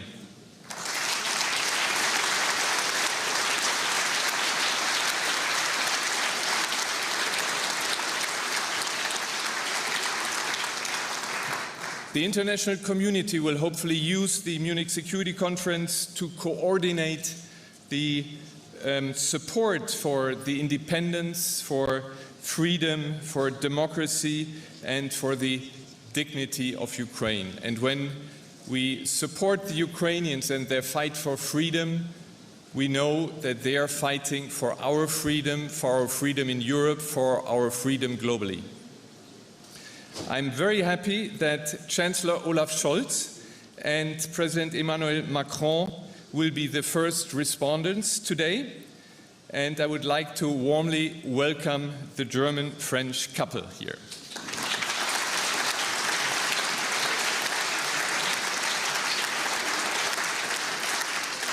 We will, of course, discuss the European security architecture, and I'm very happy that we have so many representatives from all over Europe.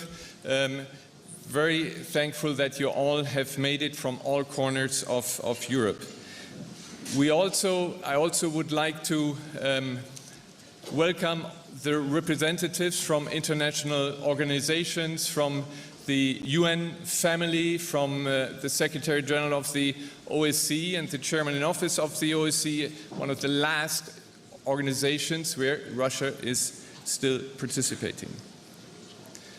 We will highlight in this conference again, or we will take a holistic approach to security. We will look at climate and security, and the biggest sin that Vladimir Putin commits is that he is right now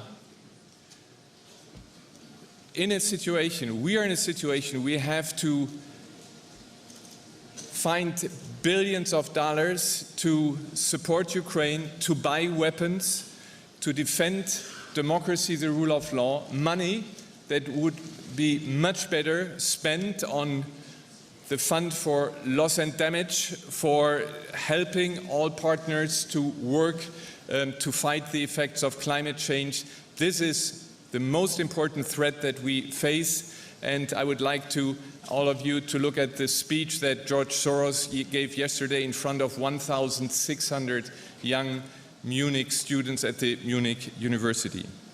We will highlight this conference the role of women.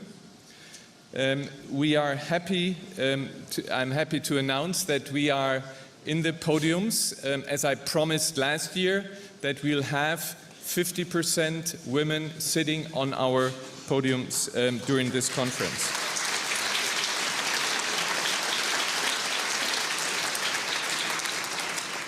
As Munich Security Conference, we are launching a women's parliamentarian program, and we continue, and I would like to welcome a new generation, so to speak, of Munich young leaders. Let me end where the MSC, the Munich Security Conference, 60 years ago started. It started as a transatlantic conference. Ewald von Kleist, 60 years ago, had with him, and these pictures were not nice, seen from today's perspective, in a smoke-filled room, 80 men, basically 80 men who enjoyed it. And I don't know if Jim Jones is here, one of the long-time former national security advisor, who told me that the Americans love to come here because they could discuss, but also then celebrate Munich Fasching. We have the largest ever Congress delegation in history. We expect the US Vice President, who I have seen, Minister President Söder, you welcomed the Vice President. And we have many members of the Biden administration. I would ask you to warmly welcome our friends from the United States, and I would like also to add Canada, who have been fantastic friends over the year to the Munich Security Conference. Thank you for coming.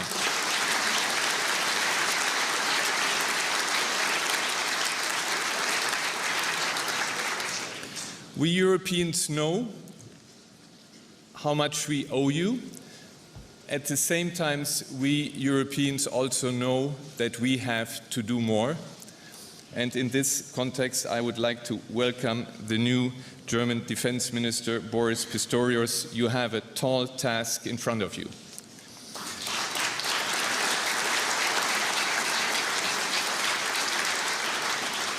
Finally, I would like, and he will be surprised, I would like to honor one particular person, my former boss, Javier Solana.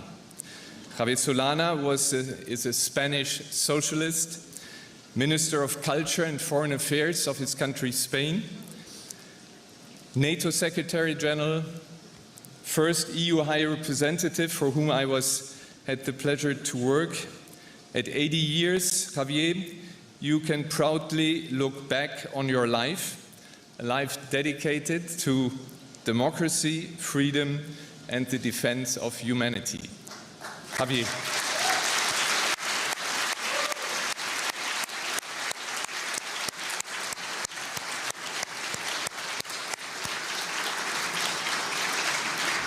Ladies and gentlemen, I want to thank our partners, the mayor of all of our partners. I want to thank the mayor of Munich, Dieter Reiter. I want to thank the Minister President of Bavaria, Markus Söder.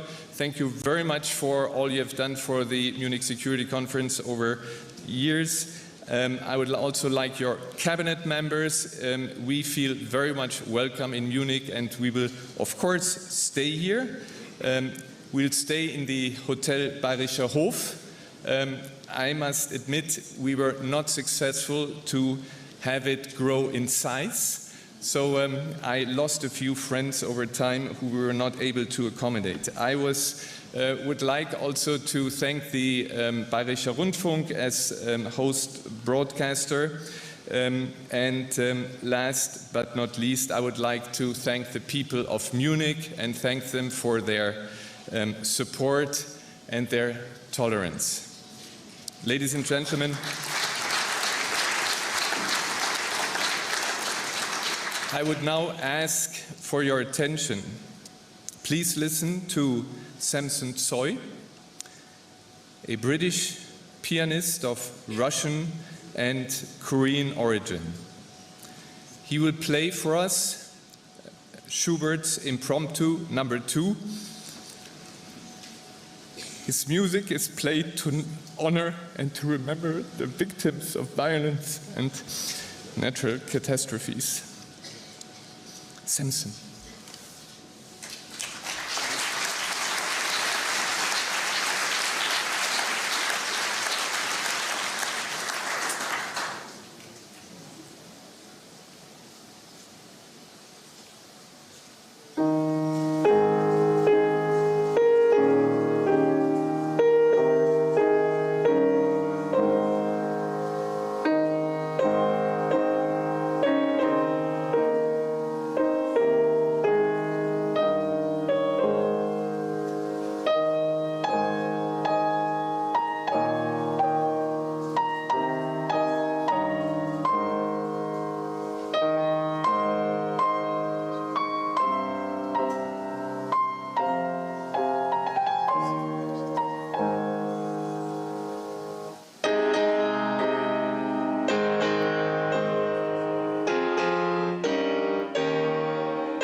Ladies and gentlemen, I agree to all of you and would like to remedy one injustice right away.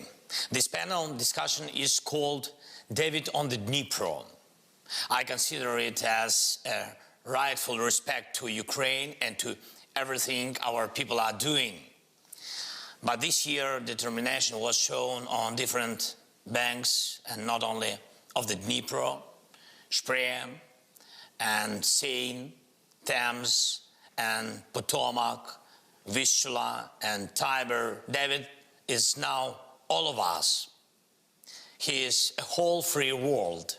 David is everyone who left that there is no alternative but to defeat Goliath, who came to destroy our life. Being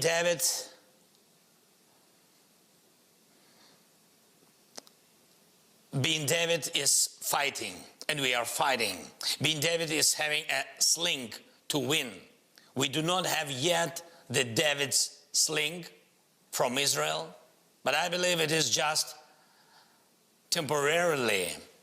Now I would like to thank for the powerful support and mighty weapons. I thank Olaf and Emmanuel who are present here on this panel, and I thank all our partners present here in Munich, the United States, Britain, all the countries of the EU, and all from the whole world. I'm grateful to everyone who gives the sling to Ukrainian David, thanks to which Russian Goliath has already started to lose his ground. Thank you very much. Thank you.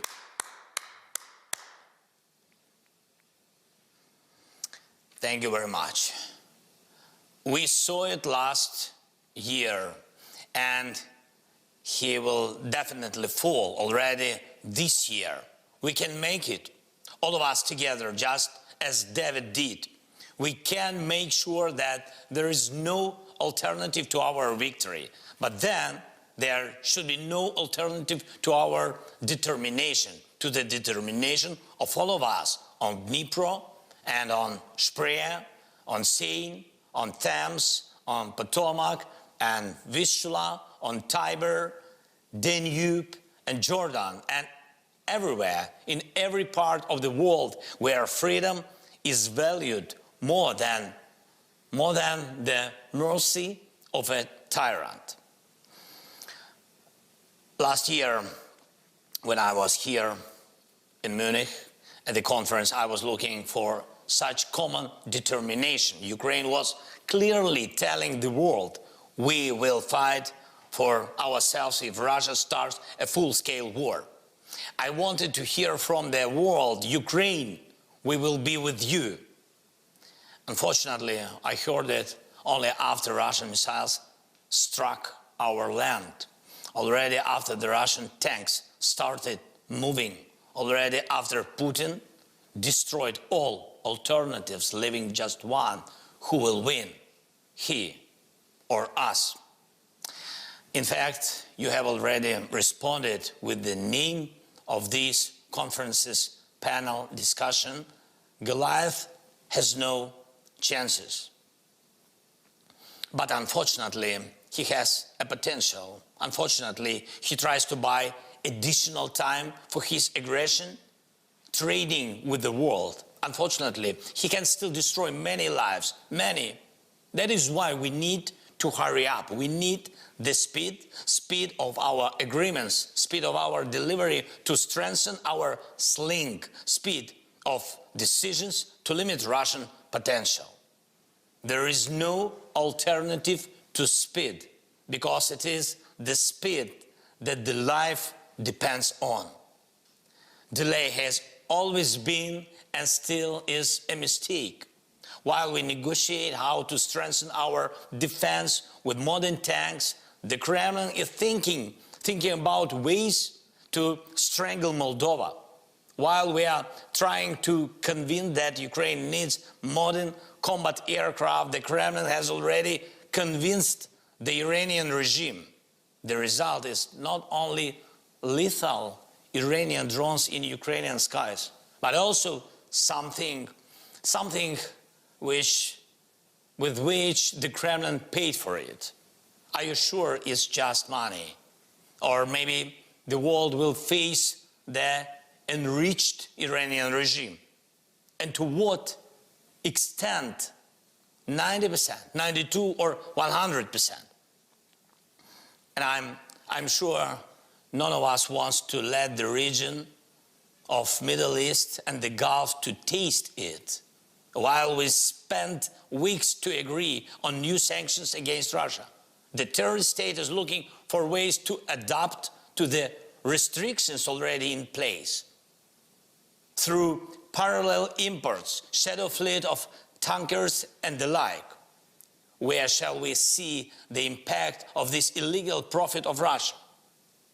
In the efforts to corrupt your political systems and international institutions, in attempts to destabilize your social life, and in disinformation campaigns against your people, in escalation in those regions that are sensitive to you.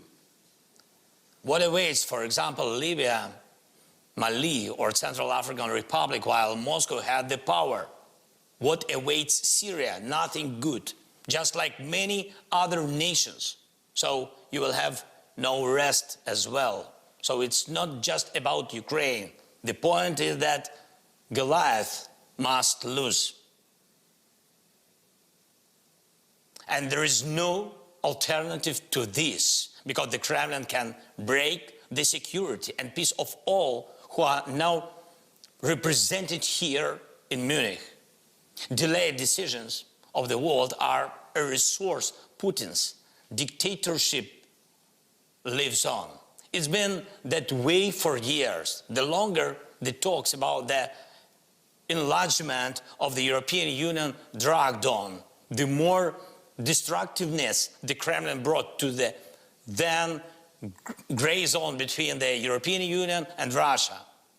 The louder it was said that it was necessary to wait before Ukraine was allowed to enter NATO's open door, the more aggressive Russian policy became.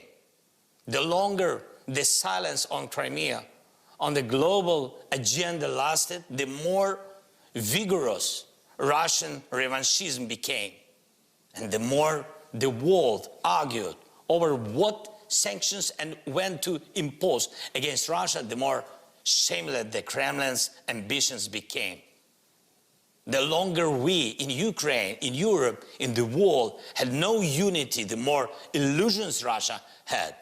Now all this is being corrected. Just like last year, I now propose to act immediately. But unlike last year, now I have the most convincing argument, our achievements. Can we detour Russian strikes? Yes. Can we protect our cities from Russian missiles? Definitely. Can we liberate our land? There are 1,891 proofs of this. That is exactly how many cities, towns, villages we managed to liberate from the Russian occupation. Can we restore security in the Black Sea region and food security in the world? The Black Sea Grain Initiative and the humanitarian initiative Grain from Ukraine are convincing. Is it time for Ukraine to be a full-fledged part of the European Union? Most Europeans support membership for Ukraine. We have already gained the status of a candidate country. We are already preparing to start membership negotiations. We are already united with the European economy, logistics, and energy. There is no alternative to Ukrainian victory. There is no alternative to Ukraine in the EU. There is no alternative to Ukraine in NATO. There is no alternative to our unity. Hence, there is no and should not be any alternative to completely get rid of Russian aggression. to liberate the land, to liberate people, because every city, town and village that remains under occupation means people staying in captivity. May people be the subject of compromise? No. We have to liberate Ukraine and Europe, because when the Russian weapon shoot at us, it is already pointed at our neighbors. May Europe be the subject of compromise? No.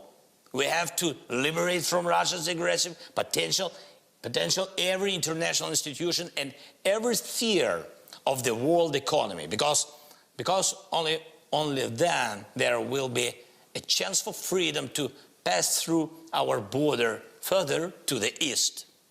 May freedom be the subject of compromise? No, and it's a rock solid no. I'm confident that we can gain victory not only over Putin, but also over Putins. Not only over Putins in Russia, but all around the world. Wouldn't this be a proof of the power of the idea of freedom? It will definitely be. Ladies and gentlemen, determination is never abstract. David defeated Goliath not by the power of conversation, but by the power of these actions, by the courage and sling. Courage is what we have. There is enough of it, not only in Ukraine, but in our entire coalition of victory. The sling should get stronger right now, so that the next year we would gather here in Munich for the first security post-war conference under the condition of free Ukraine, free Europe, free world. Olaf, Emmanuel, all our friends and I,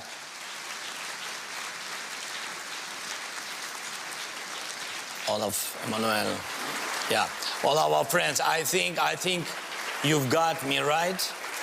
I thank you very much for your attention.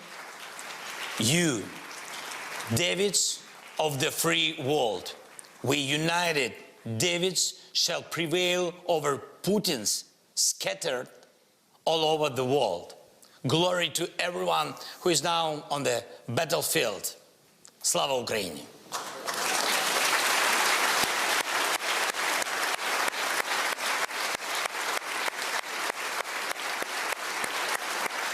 Thank you very much.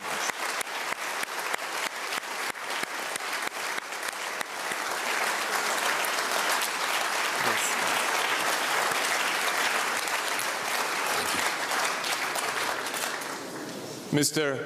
President, thank you very much for your words. When we asked you some time ago if you were to attend the Munich Security Conference, you said, well, I'm going to be there in person when the war is over. So we hope to welcome you, as you indicated, next year here in Munich.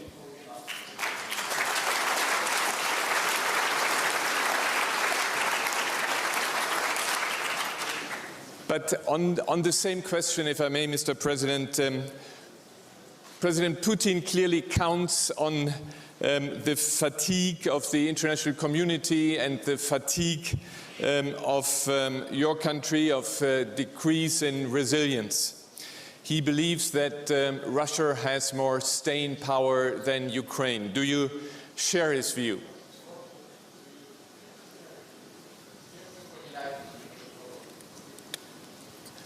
And he's going to respond in Ukrainian. Питання. Ви знаєте, я в принципі не поділяю точки зору президента Путіна. President Putin, I don't share anything with him. I do realize all the risks. I understand that they are there, great risks, and really he's interested in making sure that support is hindered or getting slow.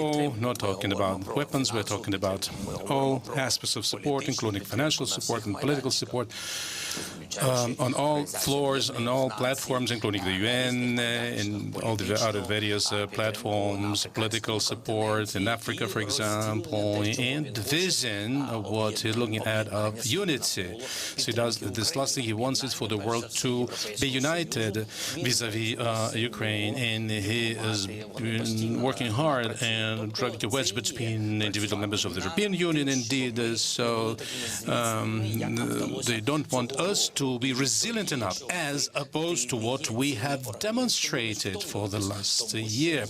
And of course, fatigue, there is such thing as fatigue. There's a variety of issues and challenges, including energy, climate, whatever, inflation.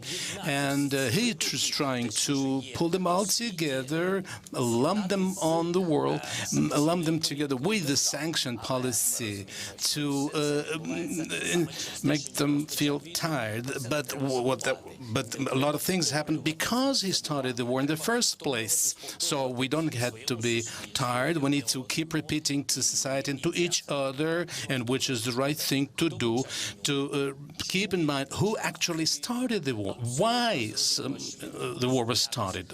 It's obvious that Ukraine is not going to be his last stop. He's going to continue his movement all the way, I don't know, just including all other states that at some point in time were part of what?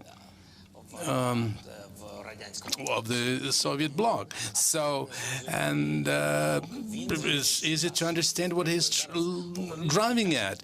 I said speed is crucial. Exactly. Let me. And he wants the world to slow down, because speed determines our prospects to overcome, to prevail. So he is afraid of his own domestic situation. He is losing himself to his own people, as a matter of fact. Thank you. That's it. Thank you very much, Mr. President. Now, we have seen that Russia is trying for some days already to start on kind of offensive. My question, how do you think this will continue, and are you concerned that maybe Belarus will join in and Lukashenko will join Putin in attacking your country?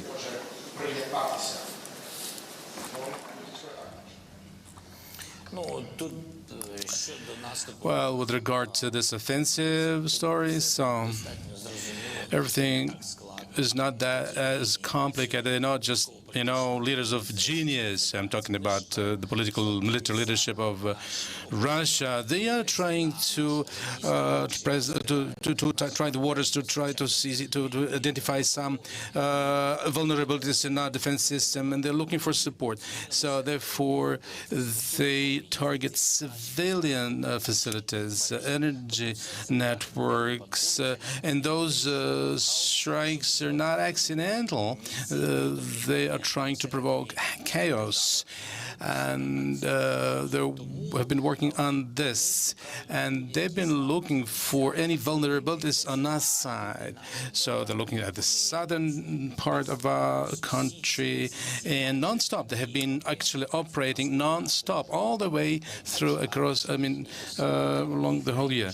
And they are amassed basically in the eastern, southern parts, but let me remind you, about 40,000 Russian soldiers fled. They were just running away from the Kherson area all the way out to the other side of the river to, because they lost Kherson, but still they want to keep concentrated force somewhere in the east, because this is their number one area, and they are striking civilian facilities, like I said, housing areas for a reason. They want to oust residents for them to be able to occupy, to put the foot on the ground.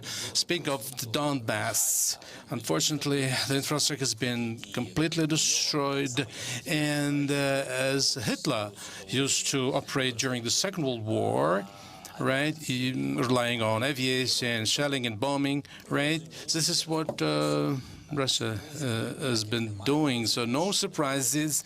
We are fully aware of their tactics and strategies, and hopefully we are going to to be supported by your allies, which will fill us with conviction. And, well, at the end of the day, the Donbass will end up being destroyed completely, but I'm sure that we'll be able to restore everything, to renew everything, to rebuild everything. So we need to save our human resources as well. This is because our largest values, highest values. With regard to the second part of the question about Belarus, well, our understanding as of today is as follows. At this point in time, such likelihood is pretty low for Belarus to join Russia because this is not easy to involve Belarusian soldiers because in principle we understand Belarusians do not want to fight against Ukraine. We have some analytical data that show an 80% support of, not going against Ukraine, and this is going to be a large mistake. Had Lukashenko been doing this, so it would have been really a huge history-making mistake, because at some point in time, Russia has been using their airports, airfields, to shell and bombard Ukraine.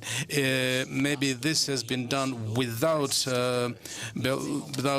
Minsk's support. But if they do it voluntarily, if they actually join in forces, then this will be much worse for them. They will immediately become a part of Putin's aggressive equation, right? And they will be subject to future tribunals. They will have to face the need to fund restoration activities in Ukraine. So this is going to be a major mistake, and hopefully Belarus will fall short of doing that, and they do not have enough forces for that, not resources.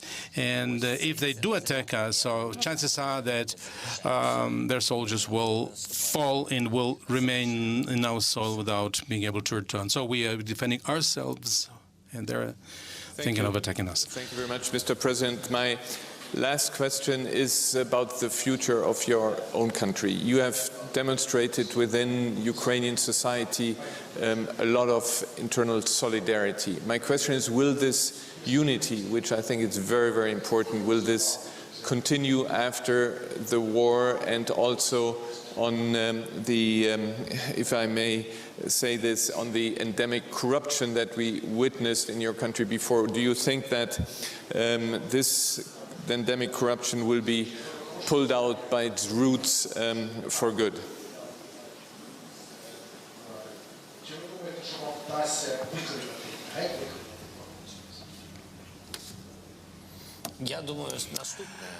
All right. There's no such thing as in-depth corruption in Ukraine. A lot of things, of course, have been put bare, but have come up to surface with this war, against the backdrop of this war. I agree with what you're saying, and some part of our people have stayed with the occupiers. But okay, rewinding forward, the post-war Ukraine, I'm sure that Ukraine will be able to cope with corruption because we are conducting a series of reforms, and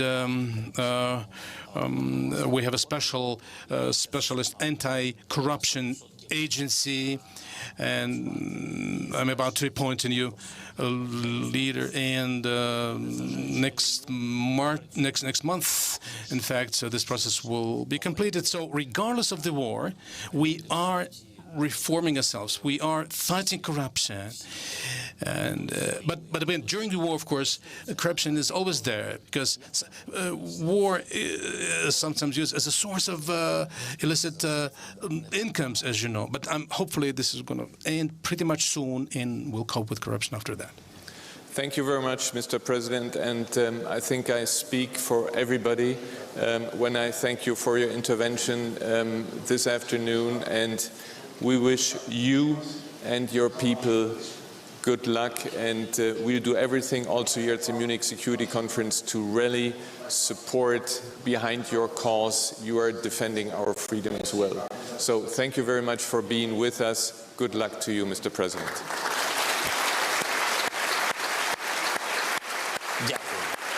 Thank you so much. Thank you, everybody. Good luck and peace. Thank you for support.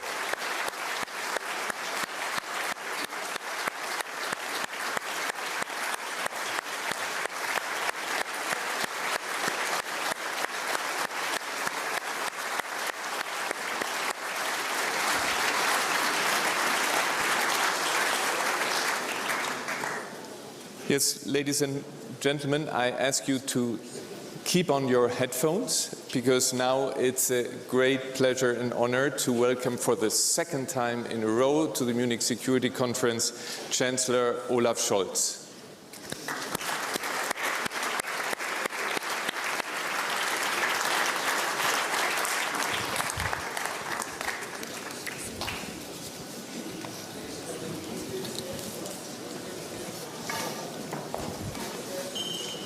So, that's good.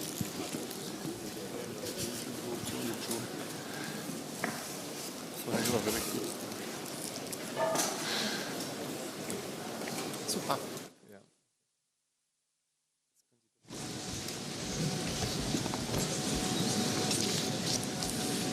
Sehr geehrter Herr Botschafter Heusgen, meine Damen und Herren. Heusgen, ladies and gentlemen,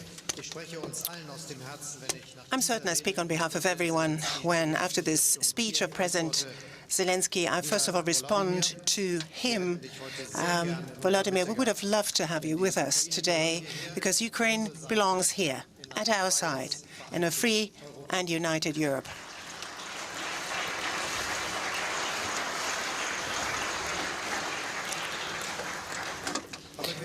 However, we understand where your place has to be at this time, has to be, in Kiev, working tirelessly for your country.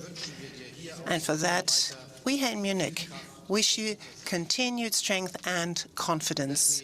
Extend a very special, very warm welcome to the Vice President of the United States. Thank you for joining the conference once again, I may add. It is an honor to have you here with us, along with so many colleagues from the US Senate, the House of Representatives, and the administration. Welcome to all of you to Munich.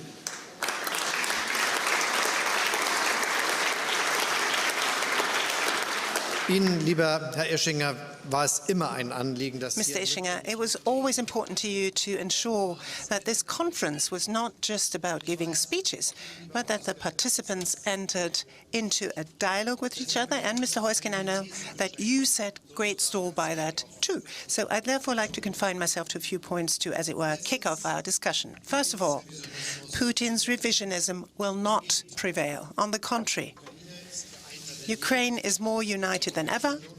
The EU stands unified, and it stands behind Ukraine's future EU membership.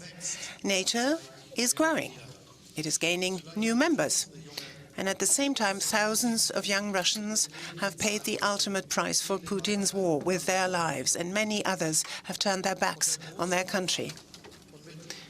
The Ukrainians are defending their freedom at such high cost and with remarkably impressive resolve. And we are supporting them as comprehensively and as long as is necessary.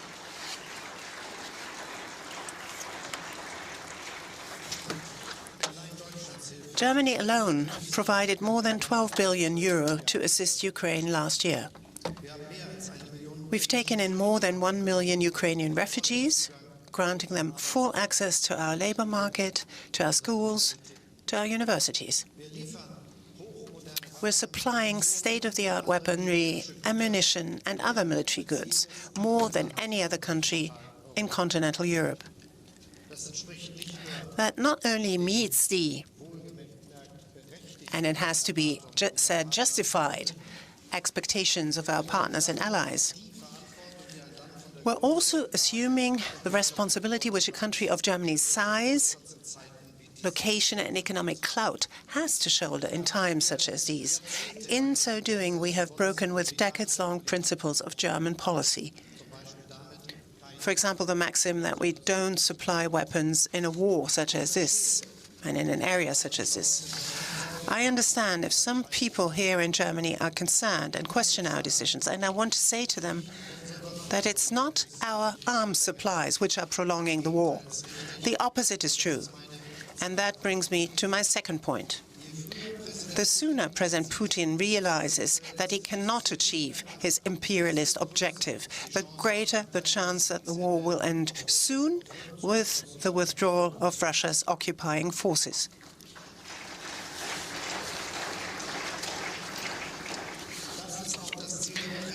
That's also Ukraine's aim, as President Zelenskyy emphasized at our meetings last week in Paris and Brussels, and he's just reaffirmed it once more just now. We, Europe, as well as the transatlantic and international communities, are firmly united in pursuit of this goal. By the way, this includes documenting and prosecuting war crimes and crimes against humanity committed by Russians in Ukraine. It's good that the Munich Security Conference is addressing this issue, for there can be no lasting peace without justice. At the same time, we're making sure that war doesn't break out between NATO and Russia. My third message is, therefore, we will continue to strike a balance between providing the best possible support for Ukraine and avoiding an unintended escalation. And I'm pleased and grateful that President Biden and many other allies share this view. After all, the path we've embarked upon together runs through uncharted territory. For the first time in our history, a nuclear power is waging an imperialist war of aggression here on European soil, and there's no blueprint for that, for what we need to do in such a situation. I believe we would do well to carefully weigh up all the consequences of our actions and closely coordinate all key steps among the allies. For this is a war in our neighborhood, in Europe, a dangerous war. And despite all the pressure to take action, and that undoubtedly exists, in this key question, caution must take priority over hasty decisions and unity over going it alone, over solo actions. And from the outset, we have to provide our support in such a way that it can be continued for a prolonged period. To date, any decision we've made on supplying new weapon systems has been taken on that premise, in the case of howitzers and multiple launch rocket systems, in the case of air defense weapons, armored infantry fighting vehicles, Patriot missile batteries, and most recently, Western battle tanks. And we will continue to decide on that basis in future. That also means that all those who can supply battle tanks of this kind should now actually do so. Defense Minister Pistorius, Foreign Minister Baerbock, and myself are canvassing intensively for this, and we will do so again here in Munich. Germany will do everything it can to make this decision easier for our partners, for instance, by training Ukrainian soldiers here in Germany or providing support in terms of supplies and logistics. By the way, I see this as an example of the kind of leadership which everyone is entitled to expect from Germany, and I expressly offer it to our friends and partners. And that brings me to my fourth message.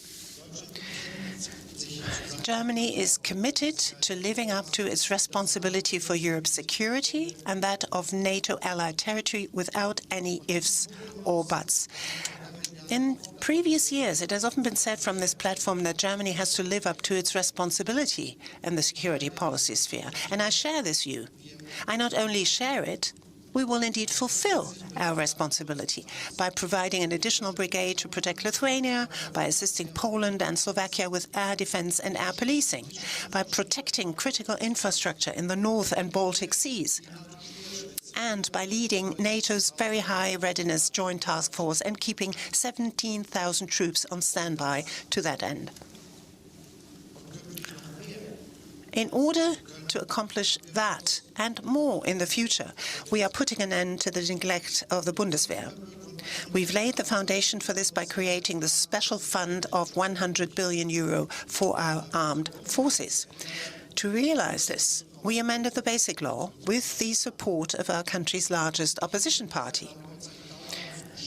This fund allows us to finally change gear in terms of building up our Bundeswehr's capabilities. Of course, the new combat aircraft, helicopters, ships and tanks will result in an increase in expenditure on ammunition, equipment, maintenance, exercises, training and personnel. And I therefore want to take this opportunity to reaffirm what I said in the Bundestag 3 days after the war began. Germany will increase its defense expenditure to 2% of gross domestic product on a permanent basis.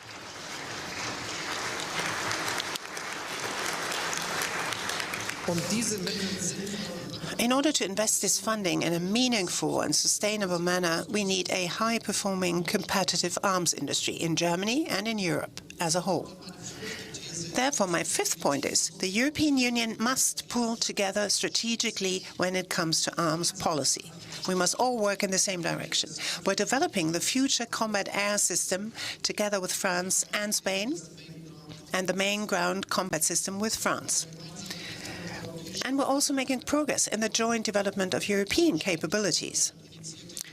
One example of this is the European Sky Shield initiative proposed by Germany, which is intended to strengthen Europe's air defense within the NATO framework.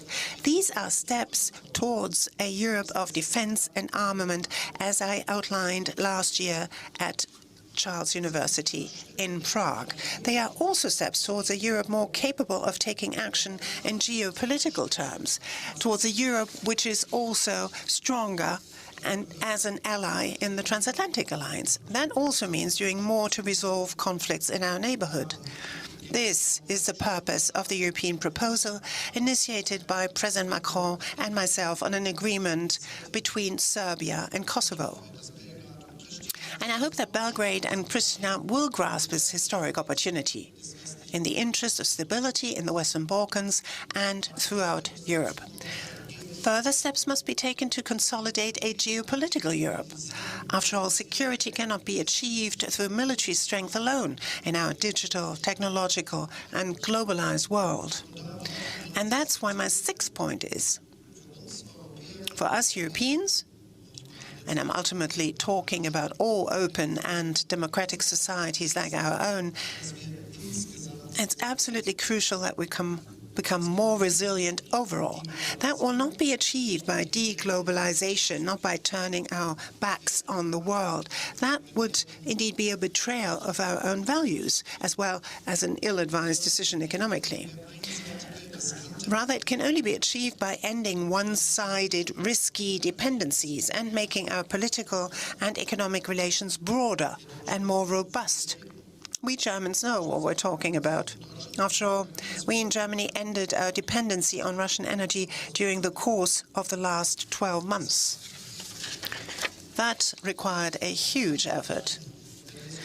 We will reduce such critical dependencies in other areas too, for example, with regard to strategically important raw materials or cutting-edge technologies. Incidentally, I believe this goal, too, should be included in our new national security strategy. We're already strengthening our own production capacities, for example, for semiconductors. We're already diversifying our supply chains and gaining new supplies and markets in the Asia-Pacific region, in Africa, in Central and South America. At the same time, this is also always about granting these regions a greater political say. Indeed, it's about demanding this say. For it's also in their interest that fundamental principles of our peaceful order and of the UN Charter are not trampled underfoot. By the way, that was one of the reasons I traveled to Beijing last autumn. All countries are called upon to defend certain fundamental principles of the international order, including China. And I'm glad that President Xi made it clear on that occasion that he is firmly opposed to any threat to deploy nuclear weapons, and most certainly to their actual deployment in Russia's war against Ukraine. At the same time, and under no illusions about what we can achieve through dialogue alone, also among our democratic partners in Asia, Africa, and Latin America. Europa muss aus der Vorstellung herauskommen, dass die Probleme Europas auch die Probleme der Welt sind. Aber die Probleme der Welt sind nicht Europas Probleme. This quote from the Indian foreign minister is included in this year's Munich Security Report. And he has a point. It wouldn't be Europe's problem alone if the law of the strong were to assert itself in international relations. However, to be credible as a European or North American in Jakarta, New Delhi, Pretoria, Santiago de Chile, Brasilia, or Singapore, and to achieve something, it's not enough to emphasize our shared values. We have to generally address the interests and concerns of these countries as a basic prerequisite for joint action.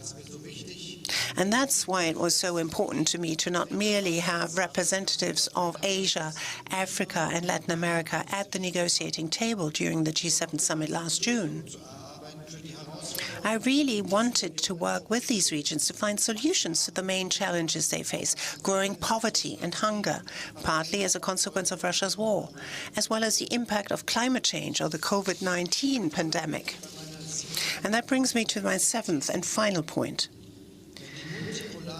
If the multipolar world of the 21st century is to have an order which is based on justice and penalizes injustices, then we need new forms of international solidarity and new ways of enabling countries to have their say. The Munich Security Conference has also recognized this, Mr. Heusken. It seeks an exchange of ideas with all countries which share our interest in a world where power is bound by rules, which is not revisionist. That's what I'm calling for, and it's what I'm working to achieve. And I'm glad that many of you are at my side. And now, I'm looking forward to our discussion.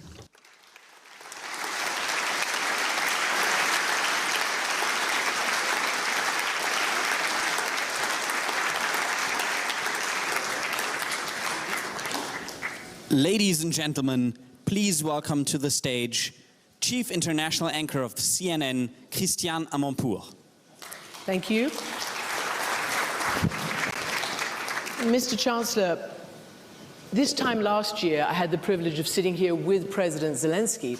The United States had told him, maybe you shouldn't leave your country because something might happen. But he came here anyway to say that our fight is your fight, as he did again. Many nations here, with the exception of the US and the UK, did not believe in the intelligence that Vladimir Putin would in fact invade. And then 3 days later it did. You heard President Zelenskyy just say this must be over this year.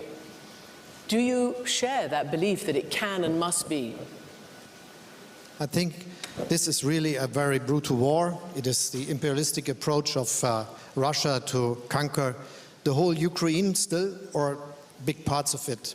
And he is doing this with very much furor, with a lot of brutal impact on the soil of the Ukraine, and many people suffer from that, dying men, women, children, and young and old people. And this is what we should know. So this is what we can do now facing the situation, and that is giving the best support we can. And this is why Germany enlarged constantly its capacity of support for the Ukraine, and we did so with the effect that now we can say that Germany is the biggest supplier also of weapons to Ukraine in continental Europe, and we will continue to be there. Mm-hmm. But you in your speech said we have to be ready for the long haul. I mean, you must strategize, you must think amongst yourselves how long this could last. Do you have a target date?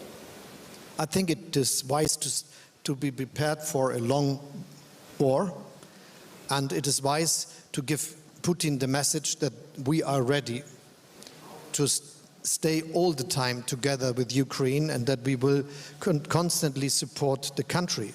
So it is not really a very good idea that in this conference or at this podium the two of us discuss the question when exactly, in which months, this war will end. The really important decision we should take all together is saying that we are willing to do it as long as necessary, and that we will do our best. Do you believe that NATO the allies will stay united? And do you believe that your people will stay behind you and behind this effort? Yes. First, I'm absolutely sure that Putin never expected that there would be a that united Europe and that there would be a that united world. He never thought that the transatlantic partnership would work that good, but also he never thought that there would be so much support for Ukraine from many other countries all over the globe. And he never expected that there would be a majority of people voting in the General Assembly saying that this is a war of aggression that could not be accepted. And he never expected that even in the G20 meeting we had a very strict sentence about this war and the Russian aggression, and an absolutely clear sentence that nuclear weapons should not be used in this war. So the unity is someone he never expected. And it is our task, but also our chance that we stick to it. I'm absolutely sure that we will. And looking at the situation in my country, I see that there is a broad support for the strategy and activities of the government. Yes, there are some, and we are a democratic country, that are not that sure whether it is really a good idea to do all these sanctions and to deploy all these many weapons to Ukraine. But even the big majority of those is in the end accepting that the government has to take a responsible decision and trust us in doing what we do. And even those who possibly sometimes think we should do something more really understand that it is very good that we stick together, that we never go alone, and that we just do it together with our friends and partners, and especially with the United States. And this is why I'm also sure that we will have the support of our people for the things we are having to do.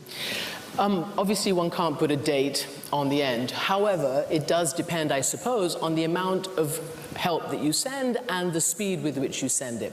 So no point in going over the length of time it took to get the Leopard tanks, and for you to say that, the sort of choreography between the UK, US, and Germany. But now you seem to be in the position of having to persuade all those other countries that were trying to get you to send the Leopards, or let their Leopards, to actually send them. Why? Yeah. There is a question I have to ask to others, especially those who were so much urging me to act in a special way. And I will just repeat, the only strategy for being united is never doing something just for your own, and to discuss with your friends and partners, and this is what we did.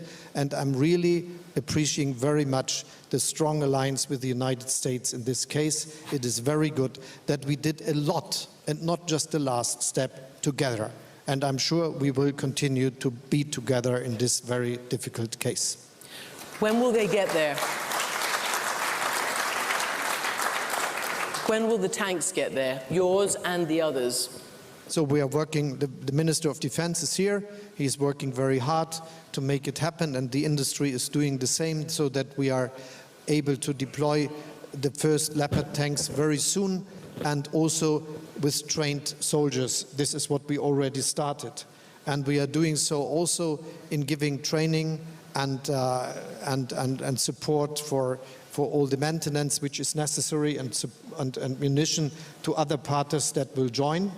And as I learned, many are not able to deliver the most modern tanks, which we do. I hope some more will join also in this case. But in the ones they are delivering, we will give this support as well. And as you know, there is also a big number of older tanks which we will deliver. And so this is all together what we can do. It's part of our joint activity, and I'm sure that in the end it has a concrete military effect. But the most important effect in this case is that Putin learns that it is a miscalculation if he thinks he can just stick to this course as long as necessary, and then we will stop our support. This will not happen. Chancellor, There's also some worrying information or reality about your own and generally NATO's ammunition stockpiles. Secretary General said this week that what used to take 12 or so months to order and produce is now taking 28 months. Is that a worry? I mean, they are using a huge amount of shells, obviously, but how can you continue to prosecute this war if you're running out of ammunition and the production has not yet ramped up? First, I discuss very often with Jens and also with Boris, the defense minister in Germany, and my foreign minister, Annalena, that we have to change the way of dealing with the industry. So in the last years, more and more, we thought that the relation between the public defense department and the industry is something very similar to a company that is buying a car. So there is always a stock of cars, there's a permanent production, there is always what you need for maintenance. The way we did it in the past, in the last 20 years or so, is that we once ordered and we agreed that the production is stopping because we have already bought what we need. So we have to understand that for our security, we have to change the way of dealing this fact. We need a permanent production of the most important weapons we are using, and this is also due to maintenance questions, and this is also due to the question of munition. And so this is what we are learning, but learning it means that we are now taking action in case of our own defense capabilities, but also doing it in supporting Ukraine. So you already may have heard that though this is a weapon that has not been used and produced for, I think, 20 or 30 years, we are now producing again the munition for the Gepard flak tank, which is very essential in defending Ukraine from missiles and other things. And it is something which we are starting so that there is a constant supply.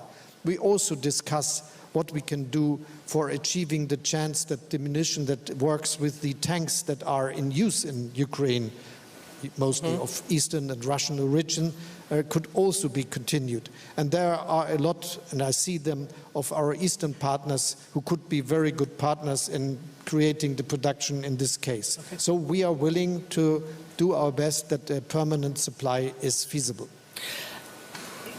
Part of this conference is also, as it was announced, to include the Global South and actually to try to change public opinion and opinion amongst the leadership. You were just in Brazil talking to President Lula. You asked for ammunition for the Gepard tank. I also interviewed him in Washington when he visited President Biden. And he said, no, not doing it. Don't believe in it. Don't believe in what you're doing. How are you going to convince the rest of the world to come on board with what you call a war for international and global values and the rule of law? So first, I think that this is the last moment for what Putin always is calling the global West, to have a very good and much better relationship to many countries in Asia, Africa, and the South of America.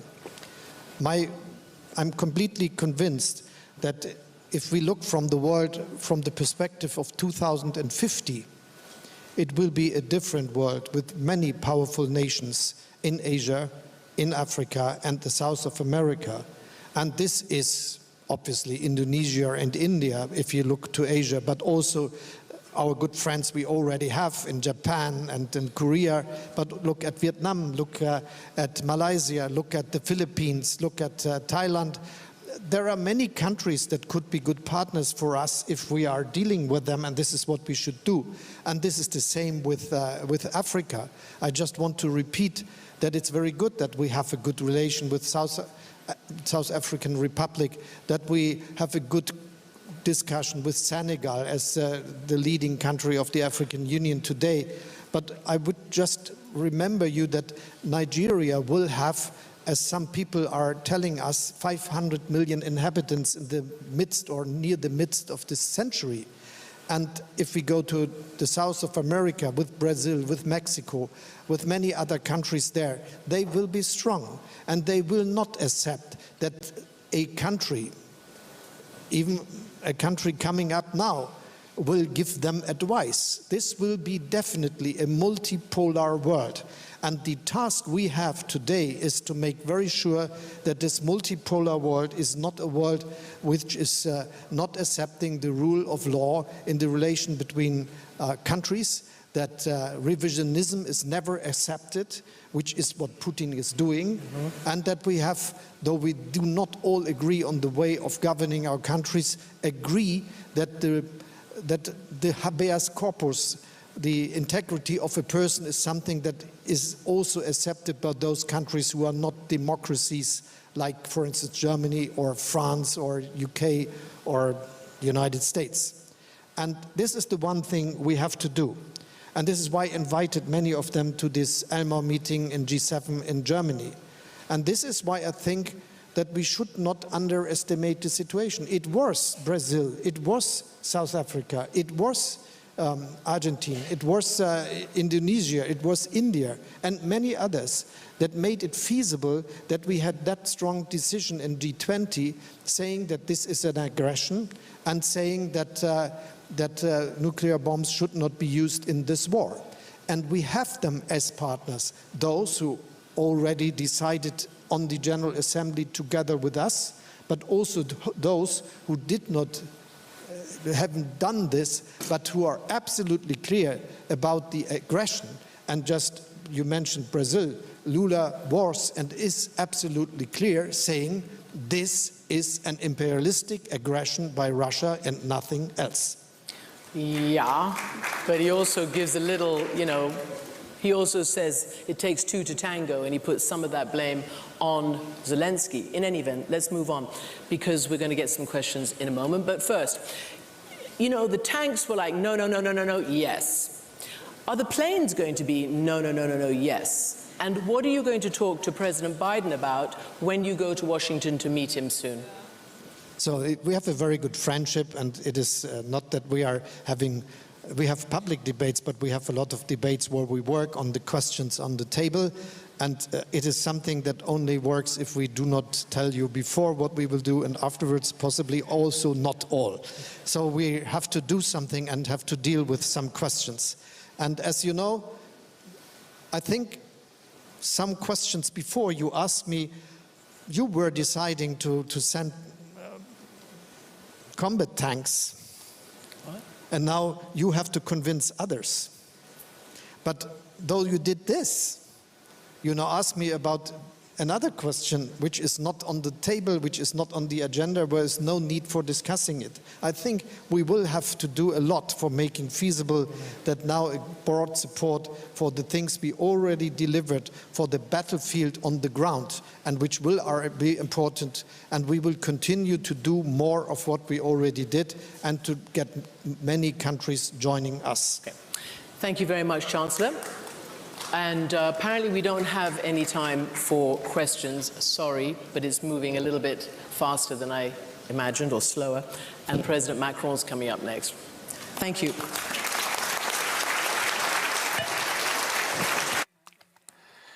You're watching BR24 Live, covering this year's Munich Security Conference. And that has been quite the opening, and we will talk about it. Rest assured, our experts are at hand, but there is a lot on the agenda today with, coming up next, for example, France in the World, with Emmanuel Macron, President of the French Republic. So stay tuned, this will start momentarily. Please remain seated.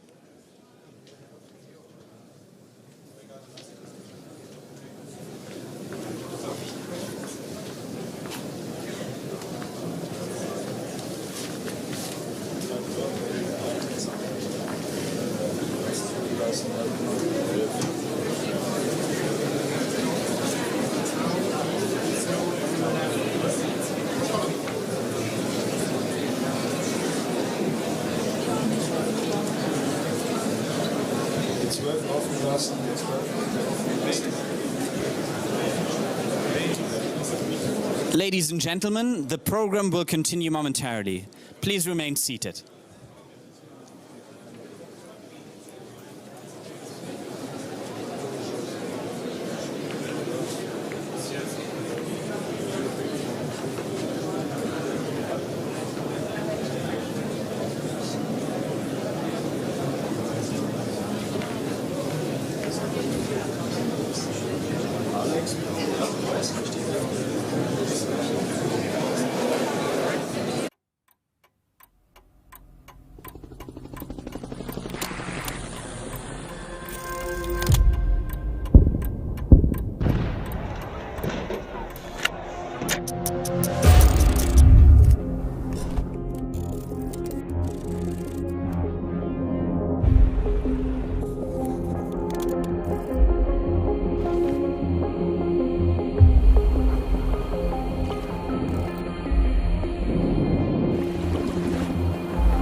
The President has been a regular guest of the Munich Security Conference. He was here as advisor to President Hollande. He was here later on as minister. He was here as president. He was here in 2020, and he was here in 2021 virtually. I'm very, very happy that you came to Munich and to tell us about your view of things, and I'm looking forward to our discussion afterwards. Monsieur le Président, c'est à toi.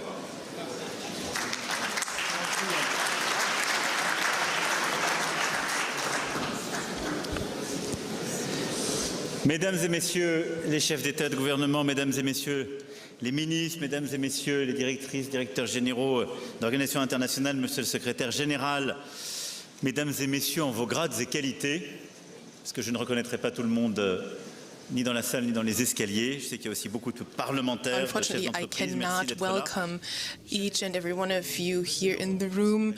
There's company representatives here, Christoph Heusgen, head of the MSC. Esteemed friends, I'm very happy that we can get together here today in this spot where for the past 60 years, I believe it is now, discussions have been held that structure our world. Discussions that have led to new considerations in the transatlantic bond. Today, we heard from President Zelenskyy and from Federal Chancellor Scholz, my previous speakers, and now I have to say that, speaking after them, that it is very apparent that the situation is very serious. Almost a year has passed since the catastrophic war of aggression was launched by Russia in Ukraine. And even though the time for conclusions has not yet come, I think we should look ahead anyway, or maybe take stock in a certain way. Of course, in my deliberations today, I would like to focus on the war Russia is waging in Ukraine. But at the same time, we must not forget that there are other wars that are being waged in the Middle East, in the Caucasus region. There is a war going on against terrorism, questions of nuclear issues are important as well, but of course today Ukraine is at the heart of the matter. After 1 year, taking stock leads to a very grave result after this catastrophic conflict, and I think I want to highlight one major point today. This war, as opposed to everything we read today, is not only a war of the Europeans, it's a war that concerns the world as a whole, because there is no justification at all for this aggression. I said this a few months ago already when I spoke at the United Nations. I said that this is a neo-imperialist attitude that we see, that is expressed in this aggression towards a neighbor of which you believe you must not respect their entire territory. and that there is a law that needs to be, a right that needs to be claimed. So the assumption that neo-colonialism and neo-imperialism were legitimate in this world. And secondly, all taboos were broken through this war of aggression. Not only the Charter of the United Nations was violated, no. It was violated by a member state of the Security Council. There has been systematic destruction of critical infrastructure, civilian infrastructure. Crimes were committed against the Ukrainian population, against civilians, and a nuclear threat is in the room as well. And the work done by Mr. Grossi at the EAA is also hugely important, and I would like to value that and appreciate that here. And he's also worked great with Iran. We must not underestimate that. So this war has had devastating consequences, and Russia only is responsible for this crisis. A crisis also of food supply, for example, despite the measures that we have taken in solidarity to the benefit of the countries that require our protection the most.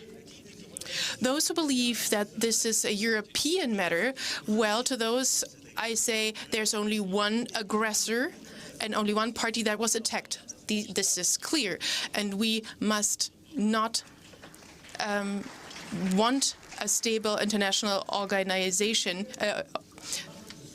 structure without stepping up for it. And my second consideration is this. It is the case that Russia's aggression has basically been crowned by 4 clear defeats. The first defeat is the defeat on the battlefield. The basic assumption of Russia was that this war was going to be quick, that Ukraine cannot resist and will fall within a few days or maybe within a few weeks at most, and that the matter was settled. The incredible bravery of the Ukrainian armed forces and the Ukrainian people, of the political leadership in Ukraine especially, and also of those friends who are here today, including the president that we've seen on screen earlier, those that have shown this bravery thwarted this plan. The north couldn't be taken, and then we saw what happened in Kherson. You know, we all remember this, and all this is a defeat of the original military plan of Russia. The second defeat is the defeat of the colonial mentality. So the point was to create confusion, to also create spheres of influence, and to act as though there was a legitimacy for this war of aggression. But that did not work out. Even a year later, this hasn't worked out. So what this is about is to explain that Russia is a power today that creates imbalances and injustices, not only in Ukraine or in the Caucasus or in Africa with the Wagner Group. We have seen this over the past few years.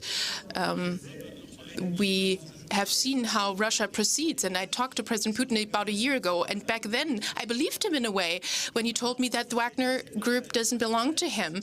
But now these troops, this group is now official, quote unquote, and it's been a direct military means or tool or even a diplomatic tool that Russia is employing. It's a neo-mafiosi tool that Russia is using everywhere, and it is used to create crimes and commit crimes and create injustice. And the third defeat is a defeat, let's say a defeat looking into the future, because the result is a consolidation of Ukraine and its forces and the decision by Sweden and Finland to join NATO.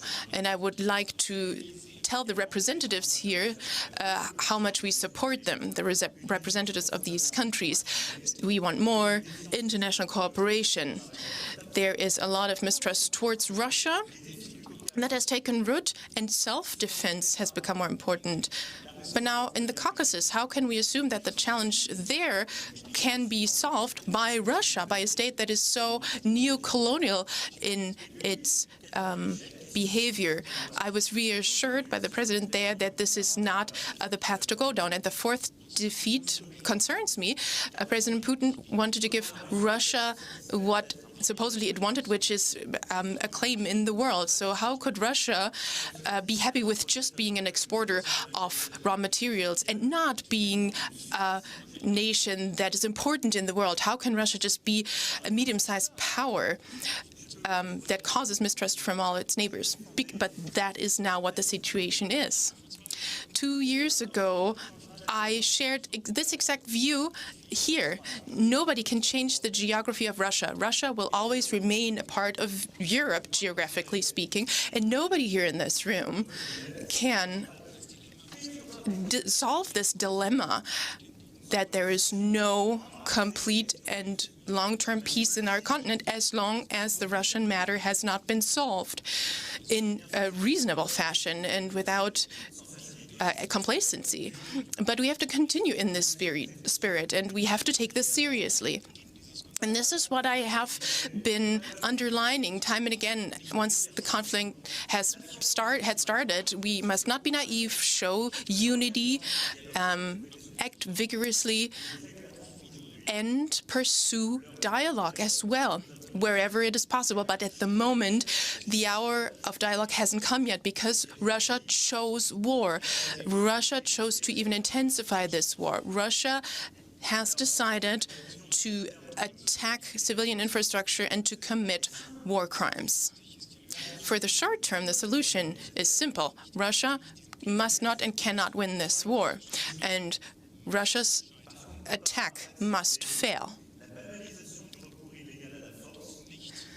We must not allow that resorting to force or violence becomes normalized, because that puts into question stability in the world. And this is why, together with our European and American partners and many others across the globe, we have, since the beginning of the conflict, created outposts of security. We have imposed sanctions, 10 packages worth of sanctions that we have imposed on Russia. And we have provided humanitarian and financial and economic support to Ukraine, to the people of Ukraine, and we also protected civilian infrastructure in Ukraine. We provided financial means, and let me thank the Secretary General at this point for everything he's done.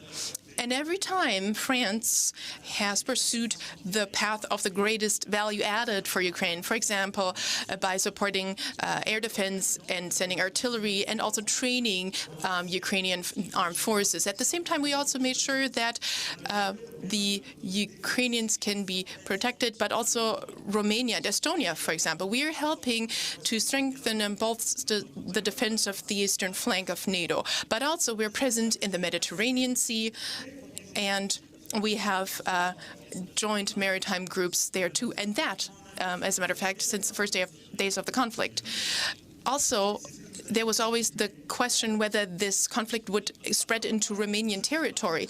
But over time and again, we have worked towards agreement, basically. And this is my conviction. We need to intensify our support further, to undertake more efforts, increase our effort in order to help the Ukrainian people so that Ukraine itself can launch a counter-offensive, in order to then, under credible circumstances, enter into a negotiation process chosen by Ukraine. We are ready to intensify our efforts. The next few months and weeks will be decisive. But at the same time, we also stand ready to sustain a longer conflict. I don't wish for that. Nobody does, of course. But together, we have to remain credible. We have to remain credible in our perseverance. And this is what France wants to highlight once again today. Unity and determination are important to provide Ukraine with the means to go back to the negotiation table in an acceptable fashion and to work on long-term peace under conditions that the Ukrainians have decided upon and identified.